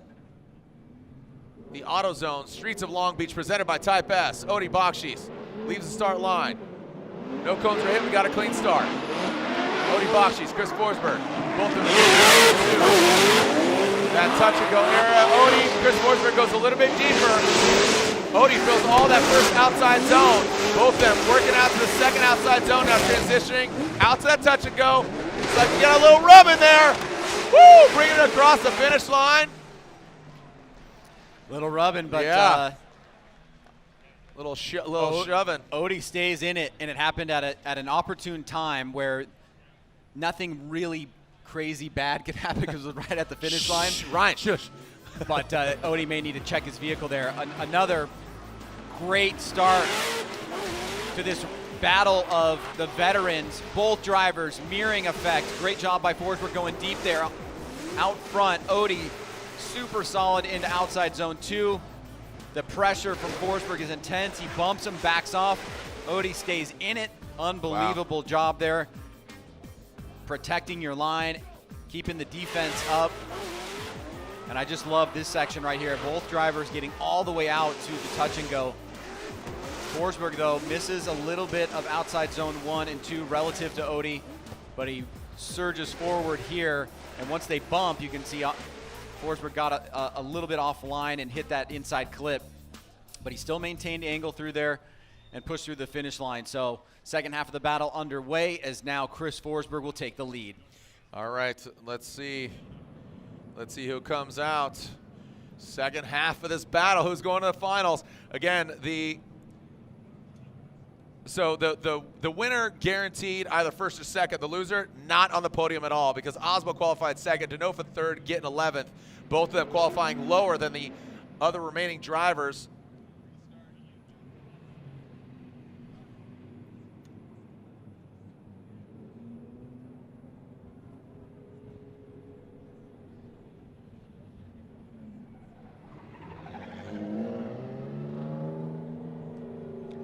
All right. Man, as the plot thickens here once again, what do we got?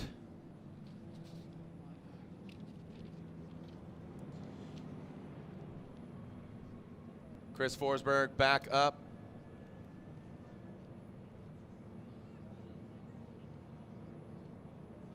And here we go, Forsberg.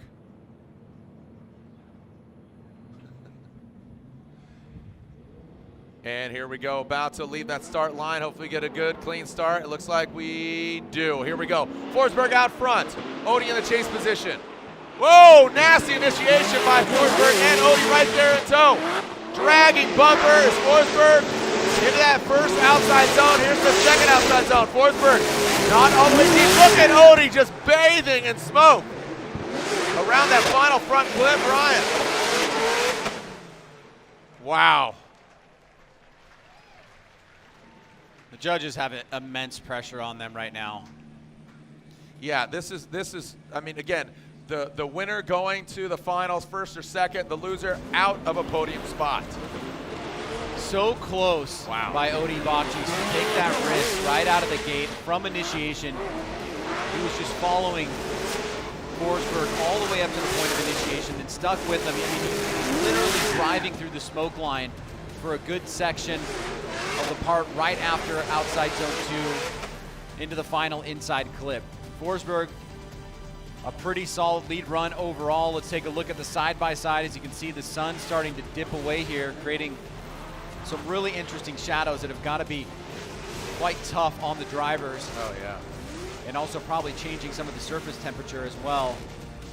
Now, the question here is, did somebody do something in either of these runs that you can point to that said, you know what, too big of a mistake relative to the entirety of the run, and that driver can move on, or that driver gets knocked out? Right. You know, Do you see something there in your heart of hearts? You know, I think they both did a phenomenal chase job. Forsberg, I don't think he got all the way out to outside zone 2, but Odie wasn't precise on his outside zone 1 as well, if I'm trying to recall, like going out and then coming in.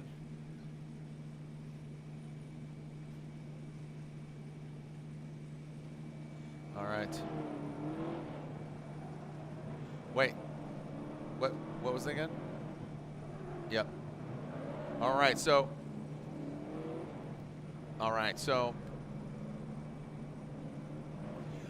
going to the judges. We don't have a graphic, so I'll just let you know. Going to the finals is Bakchis. Bakchis gets the win and is going to the finals. Chris Forsberg is knocked out. Bakchis, who's currently 5th in points, and it was a split decision, 2-1. 2 for Odie, 1 for Forsberg, and Odie comes out on top.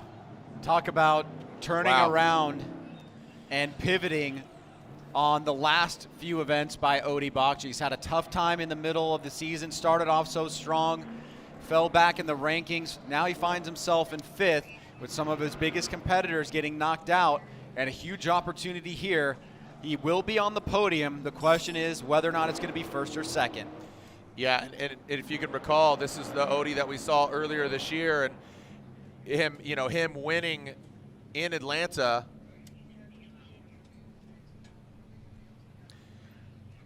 All right, so the second portion of the Calamity. So again, he was 2-1 as far as the RTR boys, ready to rip. The cars are quote unquote fixed, but you can see it looks like he's winking at me there. But the second half of this battle, and if you can recall, they deemed Denofa at fault. Well, 2 of the 3. Yeah. 2 of the 3, but what that means, it's bad for Denofa, obviously. 100%. But one judge is going to be locked in. Both judges are going to be locked into something specific. Here we go. Gittin Jr. out front. Chelsea Denofa again, currently 2nd in points. Chelsea Denofa. Gittin Jr. now transitions. Chelsea Denofa transitions a little bit off of that first outside zone. Gittin Jr. Chelsea now bringing on home around that final front clip. Here comes Chelsea Denofa. Oh! And Chelsea spins. That's it. That's going to be it. So 2nd in points. You thought it was somebody else? You thought it was? Did you think it was Vaughn for a second? No. Okay. No, I was just like, no. If Vaughn would have spun, you'd have 2 incompletes, and then you got lead versus lead, chase versus chase. Yes. So no, the scenario is. Yeah, I get it. You would have had some. You would have been angered. I don't get mad. I just get even. You would have gotten frustrated. I would have got frustrated. Yeah, I just been like, oh man, like. It checks out. Well, we're butting up against a curfew, so we kind of got to get going. Yeah, I wasn't going to say that, but now you just cursed it again.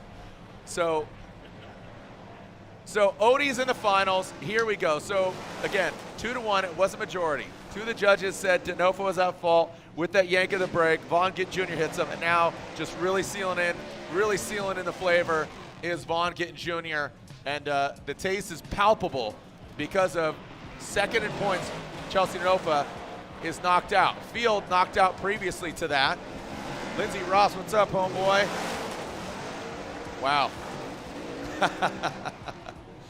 I'm not talking smack, I'm just talking truth. Lindsey, I see you. Wow, so the RTR boys just going at it. So Gittin Jr. will get the victory. He's going to go against Osbo, so we'll stack him and re-rack him, get some fresh fuel in the tanks and some fresh rubber on the corners. Because Vaughn has an incomplete, now Chelsea has an incomplete. Well, you could go, but because there's no comparison. It's a one more. Wait, hold on. Please explain. Yeah, no, that's what I was trying to tell you. Yes, I got it. Yes. So with the mistake, but okay. Ryan, go ahead and elaborate. Yeah, no, the one judge that went for fault for the other driver is he's stuck in a logic trap. Got it. Right? There's only one direction he can go given what Great happened. band. Given what happened to Denofa on that. So that we knew we were going to see something like that for one of the judges because he gave fault to Gittin Jr., whereas the other 2 didn't. Yep. Back to the math. That's why I did this. Back to the math equation. Yeah. And Ryan is pointing at a Venn diagram of the judges' outcomes, and then what it equates to is one driver going one more time and one driver one judge going one more time because of the offset of the major mistake by Chelsea and the mistake by Vaughn. That equates to one more time, as opposed to 2 siding with Chelsea at fault, and with the spin, that would equate to a Vaughn Gittin Jr. victory. When we come back, we'll see Osbo and Gittin. And of course, Odi Bakchis waits in the wings. Osbo and Gittin. The winner goes against Odi. The loser gets 3rd place here at Long Beach. AutoZone, Streets of Long Beach, presented by Type S. When we return, Osbo and Gittin.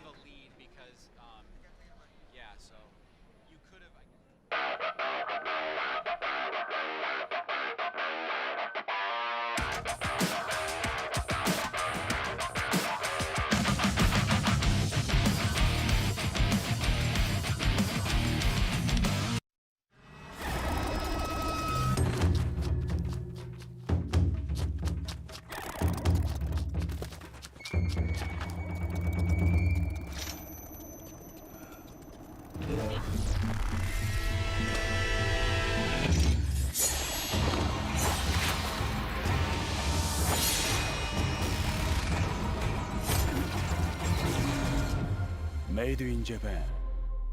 Breed. What's up, everyone? We're pumped to announce Ford's Drift to Dirt Sweepstakes, where you can win your choice of a newly redesigned 2021 F-150 Raptor featuring Fox shocks with live valve technology, 5-link rear suspension, and Recaro seats. Or you can win a 2021 Ford Mustang GT convertible, which you can shred the tires with 460 horsepower and 6 styling. All you have to do is head to drifttodirt.com and enter to win.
Formula Drift is brought to you by Air Force, Aim High.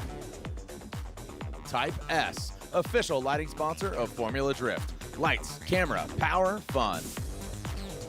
And GT Radial, experience the performance.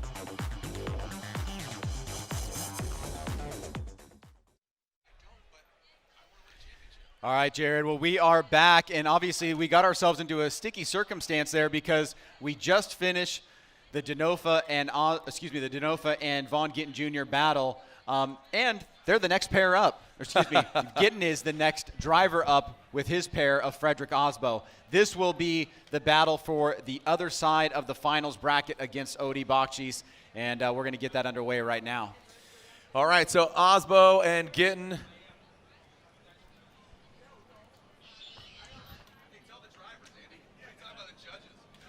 Osbo and Gittin, here we go with this battle in the Final Four. Who's going to the finals? We are not ready at all? Still what? Got it. We're not ready. We're not ready. I was just lying. Getting all hyped up. Somebody told me we were ready to go. All right. Ryan? Talking about these point standings. Yeah, I mean, obviously the big guys that are in that top 5 field of those 5, we see that Ryan Tuerck and Matt Field are out. Chelsea Denofa, Frederick Osbo, and Odi Bakchis are in. So there's going to be a little bit of a shuffle there. It's going to depend on a lot of what happens in this next battle with Frederick Osbo.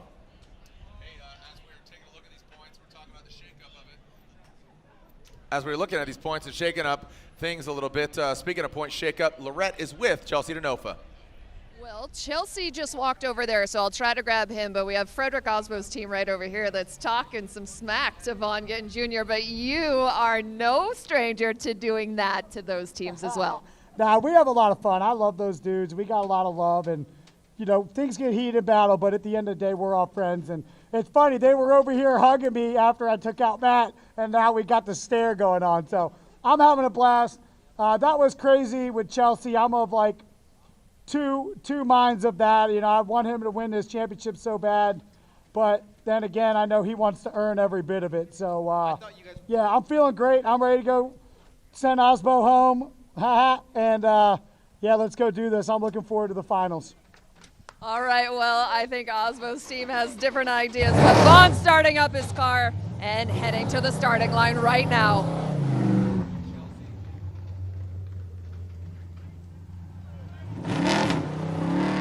All right, let's send him on up to the line. All right. We got to override that. Osbo and Gittin. And you can see a beautiful, beautiful day out here. 1945 Speed and Custom, Troy, New York. Shout out to my boy Jay Bay. Speaking of East Coast, Vaughn Gittin Jr., Mara and Jeremy Bay. Shout out to you guys watching. Osbo and Vaughn Gittin Jr., 2 champions. Osbo with 1. Vaughn Gittin Jr., most recently, he's your defending champion. He takes out his RTR teammate, Chelsea Denofa. He takes himself out. Well, I guess he did take him out in the first portion of the battle, and then Chelsea takes himself out by spinning out. But our Type S top 4, Type S touring products, the official lighting of Formula Drift. Frederick Osbo, Vaughn Gittin Jr. is about to throw him in that Pedal Commander burnout box.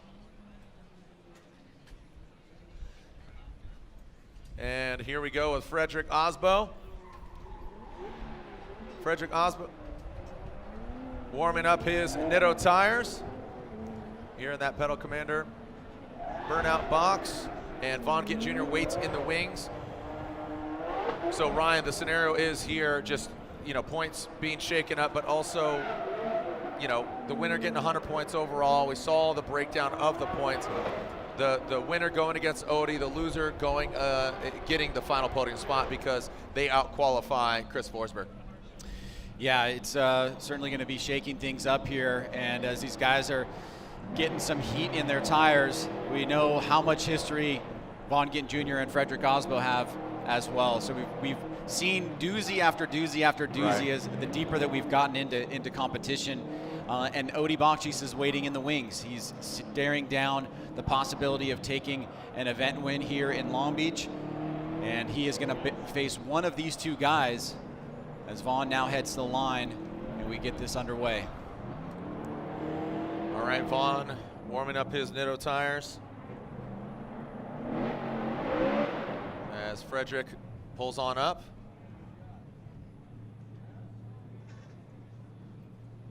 And here we go. Let's see what we got. Freddie will lead. And again, this is the Final Four to dictate who is going in to compete against Odi. All right, pulling off the line. We got a clean start. Let's see what Frederick Osbo's got going on, what he's got cooking.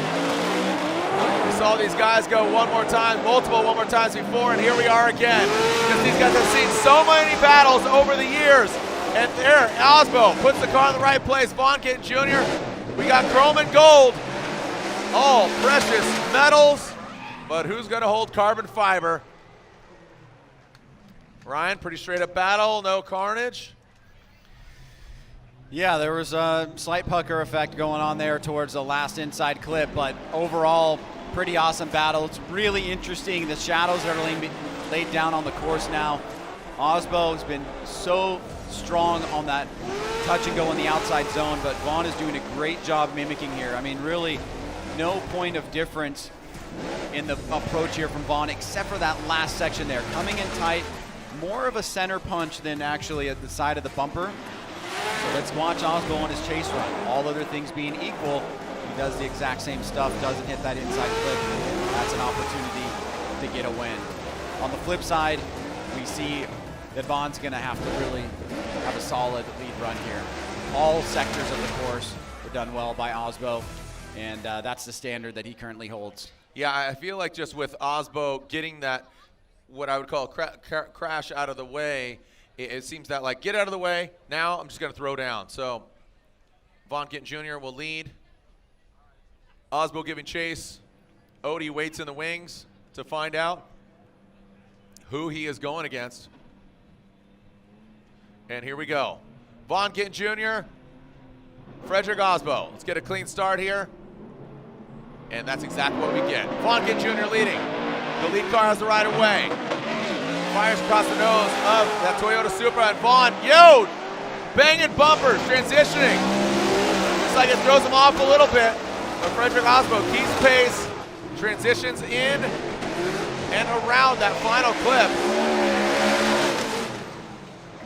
Ryan, your thoughts, knee-jerk reaction? Osbo's lead was pretty good, and that's one of the things that I think protects him in some ways on the second half of these battles. But I think he left a little bit to be desired in the chase in certain areas of the course. And you can see that Vaughn using the entire course for the initiation, Osbo being sure to avoid him. Right here, Vaughn gets out to the touch and go. He does a good job with the attitude of the car, but while he doesn't get all the way out to the touch and go and outside zone 2, Osbo on that first one was a bit more on the inside. And as we see the side-by-side, we'll really be able to analyze both runs tightly together. You can see in Osbo's chase, he tries to get there. We get a little bit of separation. Vaughn pretty close from beginning, middle, and end, and consistent as well. I mean, it's helpful that Osbo gave him such a great lead. And then that's where you get that center punching effect of that inside clip. So, you know, stakes around for both drivers. Just did someone do a better job overall? I'm just, just recounting like 2004, 2005 here. Like it's unbelievable. Scores are in. Here we go. Slide him left for Osbo, right for Vaughn Gittin Jr. Frederick Osbo gets 1. And now 2. Osbo's going to the finals. Frederick Osbo, who is 3rd in points, is now going to the finals and a step closer. So you have number 3 in points and number 5 in points. That's Osbo and Odie. Ryan Lontaine going to you. We do have some time because Freddie will need a fresh set of rubber and some fuel in the tank and re-rack. What do you got?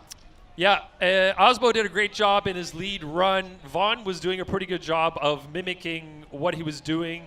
But on Vaughn's lead, he ended up, tapping the wall there in the touch and go, but not going fully deep in outside zone 1 or outside zone 2. And it looked like Osbo just did a better job in the lead, and on the chase was able to mimic him just as well. But Vaughn kind of missed the mark on a couple of his lead goal responsibility or lead driver responsibilities. So it came down to those little errors that Vaughn made that pushed Osbo over the top.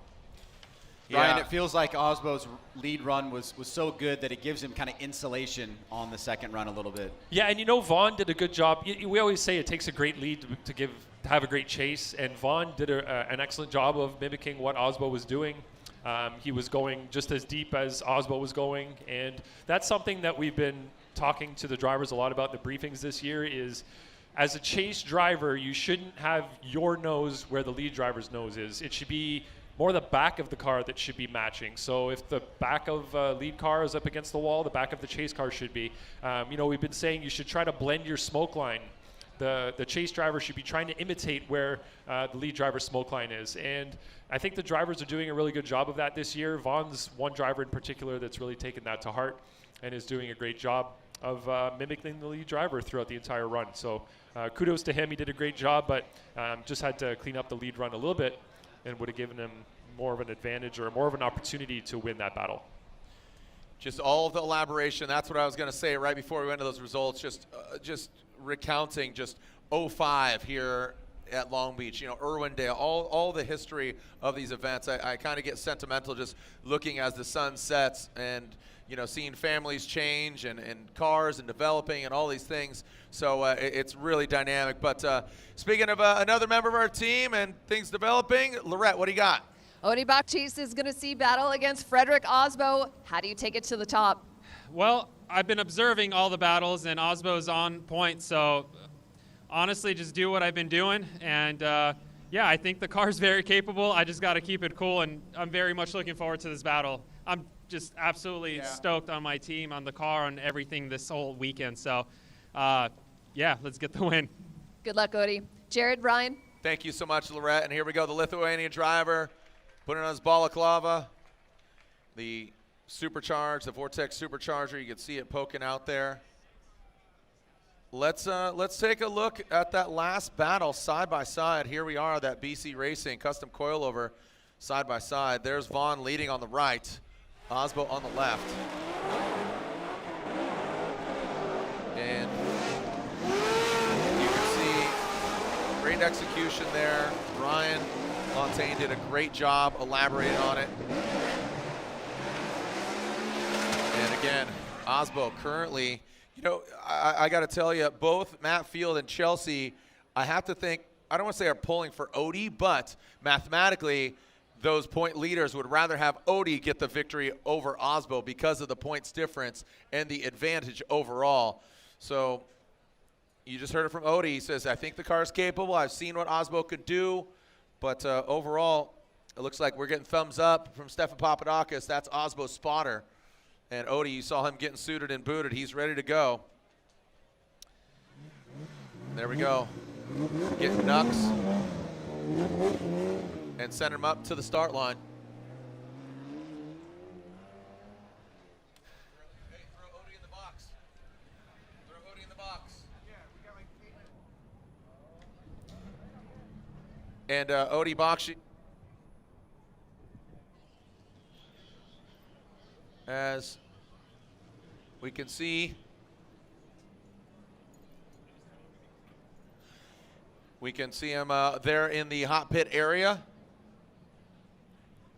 Sun barely setting here. Remember to join us at Irwindale. Irwindale playing host to the final round of the Formula Drift Championship here in our 2021 season, October 22nd and 23rd. 22nd is qualifying for Pro Spec and Pro, and round 4 of the Link Engine Management Pro Spec Championship, and round 8. And I'm hearing unofficially that Osbo could unofficially take the lead as far as the point standings with a win here. And that is exactly why Matt Field and Chelsea Denofa are pulling for Odi Bakchis. It's because he's been doing the work, right? He put himself in a position coming into this event that he was within 19 points. Yep.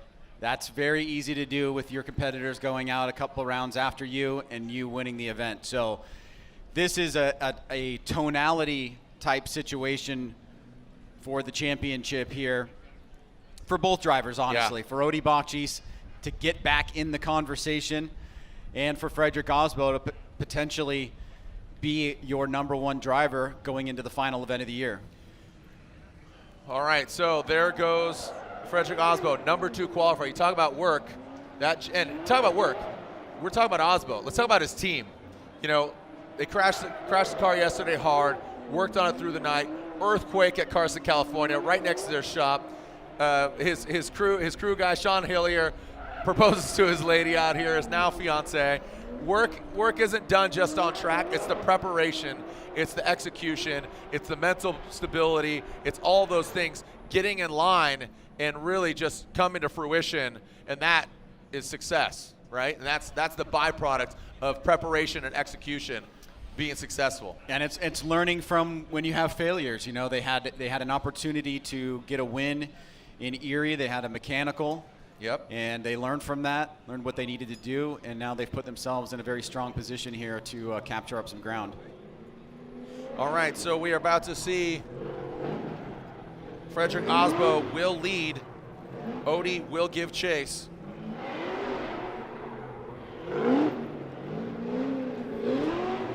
And Osbo waiting on the line. What is going through Osbo's head right now?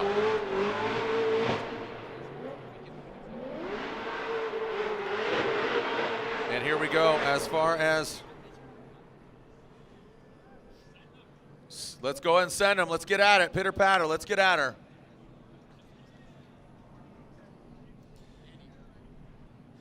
And here we go. Sending cars. We are clear to send.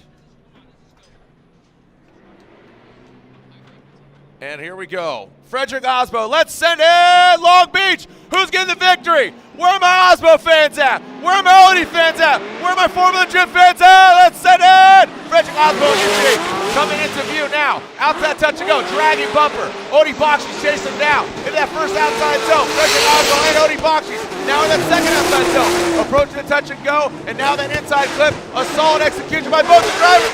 There we go! Way to go, Idaho! Solid pull by the Norwegian and Lithuanian coming to Long Beach in a Toyota and a Nissan with the V8s. I got a little chills, bro. Not only because it's cold, because we're pumped, feeling fully torqued. That was a great, once again, a great lead run by Frederick Osbo. But this is a monster chase by Odie Bakchis. Consistency, keeping the pressure on, proximity and the duration of proximity is so consistent throughout the entirety of the run. And it's from the very beginning that he kind of asserts dominance in the chase position. Now, this is what Osbo did against Gittin. The strategy has worked. It's about putting down a 100-point qualifying run, where the only thing that he really did wrong there is he didn't go deep into outside zone 2. But man, that is just such a killer chase from Odie Bakchis. No mistakes. And just making it look easy as we now go to the second half of the run. All right, where are my Odie fans at? Make some noise. Where are my Osbo fans at? Make some noise. Where are my Formula Drift fans at? Make some noise. All right, when those lights extinguish, I want you to all send it as loud as possible so all of Long Beach can hear you. Making history here at round 7 of the Formula Drift Pro Championship. This is the AutoZone Streets of Long Beach, presented by Type S. Who's coming out on top? Ryan Sage on 3. 1, 2, 3, send it! Here we go. Odie Bakchis out of the chute. We got a clean start. Now initiating into the touch and go. Odie Bakchis brings it into the wall. Frederick Osbo transitions. Now into that second outside zone. Frederick Osbo right there. And now bringing around that final clip. Looks like we got a clean start. Ryan Sage, this is a hard one. What do you guys think? Where are my Osbo fans at? Where's Odie fans? Look, Ryan, do we have a winner? There are levels to this game, and those guys leveled up. I think there is a way to pick a winner here. I think that there is enough. That was, again, an unbelievable battle between both guys. But let's take a look at this. You see right here, Odie starts out perfect on the touch and go. Deep into outside zone 1. Osbo tucks up on the inside, but look at Odie. All the way in outside zone 2 as the lead driver. Tight on that inside clip, just nicks it. But remember, the degree of difficulty to get into that outside zone 2 as the lead driver is extremely difficult. Just tapping that inside clip, comparatively speaking to Osbo not filling outside zone 2, might be enough. But this is a monster chase, just like Odie did for Frederick Osbo. This is so close. It's an easy one more time in many other circumstances. But I think in the finals here, there is a way, and we do have a unanimous decision. Real quick, Ryan, I want to ask you something off camera.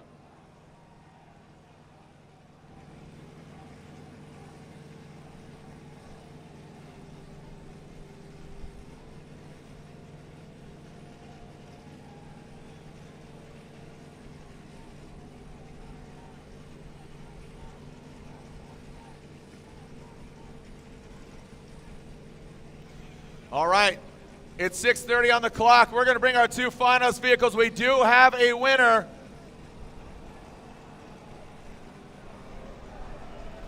All right, we're bringing them down here. Hey, Long Beach, make some noise for all 33 drivers here this weekend, baby! Hey, I will tell you that we have an ordinance that ends at 6:30, and we can't run any more cars. We literally, look at your watch, it says 6:30. That is insane. We went down to the wire, and it came down to that, and that's what I mean, yeah. An awesome experience overall. We'll bring the two vehicles front and center. We have a winner. Vaughn Gittin Jr. does get third place.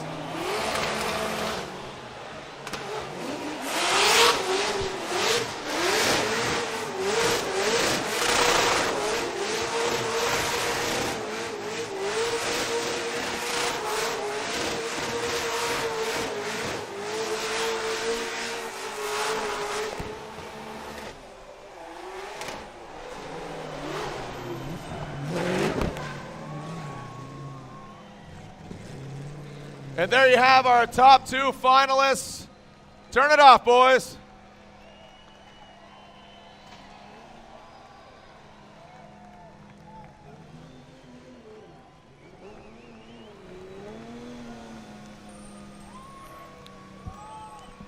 Make some noise for your top two finishers. As they step outside of their vehicle, the Falcon tires feel suspension, S15. He takes off his helmet, takes off his glasses. There we go. Make some noise for Frederick Osbo and Odie Bakchis. All right, without further ado, our two gentlemen. We saw some awesome driving out here, grabbing their respective sponsor hats. Make some noise for them one more time. All right, gentlemen, Vaughn Gittin Jr. gets third place here at the AutoZone Streets of Long Beach, presented by Type S. And your winner here at round 7 of the Formula Drift Pro Championship, the AutoZone Streets of Long Beach, presented by Type S, round 7. We'll see you in Irwindale to find out who will be your champion in the 2021 season. Unanimously, all three judges choose Odie Bakchis gets the win. Odie Bakchis and the Falcon tires feel suspension. He gets a win in Atlanta and now a win here at the Streets of Long Beach. And with Frederick Osbo getting second place, he is now your new points leader. We'll see you at the podium for the trophy ceremony, but first, I'm going to throw it down to Lorette Nickel. Lorette is with our winner now. Lorette, down to you. Jared, as you can imagine, there's a lot of celebration going on, and I'm following Odie Bakchis right now. Odie, you deserve to celebrate that win. Two titans of the sport just proved why they are two of the best drivers that FD has. Odie, unbelievable. I don't even know what to say. That was incredible. In your lead run, how much pressure was Frederick putting on you? There's a lot of pressure, but honestly, when you make it this far, you loosen up behind the wheel, and I was just having a blast, and that's really what it takes, I think, for all of us to do well, especially me. If I'm having a good time, I get crazy behind the wheel, and I got to do exactly that. It was an awesome, awesome run with Osbo. Overall, the whole weekend, it was a few downs, a lot of ups, and then obviously we're here on a huge up. So team did amazing. Thank you.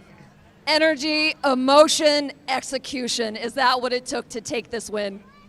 Yeah, we had some talks with Amy, my spotter. You know, we're evaluating, hey, what's winning, what's performance, what are goals, and we just kind of had a chat, and it put some stuff in perspective. But anyway, amazing weekend. It just feels great. It feels really good to get back up there, a #1 spot. Odie, we're so happy for you. Congratulations. Odie Bakchis takes the win here at Long Beach. Jared. Thank you so much, Lorette, and congratulations to, again, Vaughn Gittin Jr. in third place, Frederick Osbo in second, and your winner here, Odie Bakchis on the Streets of Long Beach, the AutoZone Streets of Long Beach, presented by Type S. Here are your unofficial point standings. Look at that. Frederick Osbo, 5 points separate him and Field.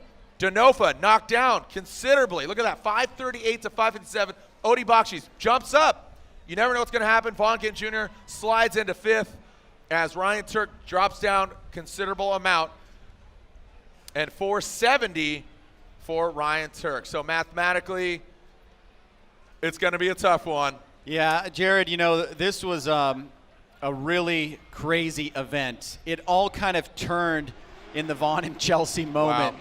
And I did not expect that. We talked a lot about that, but then we got a battle in the finals for the ages.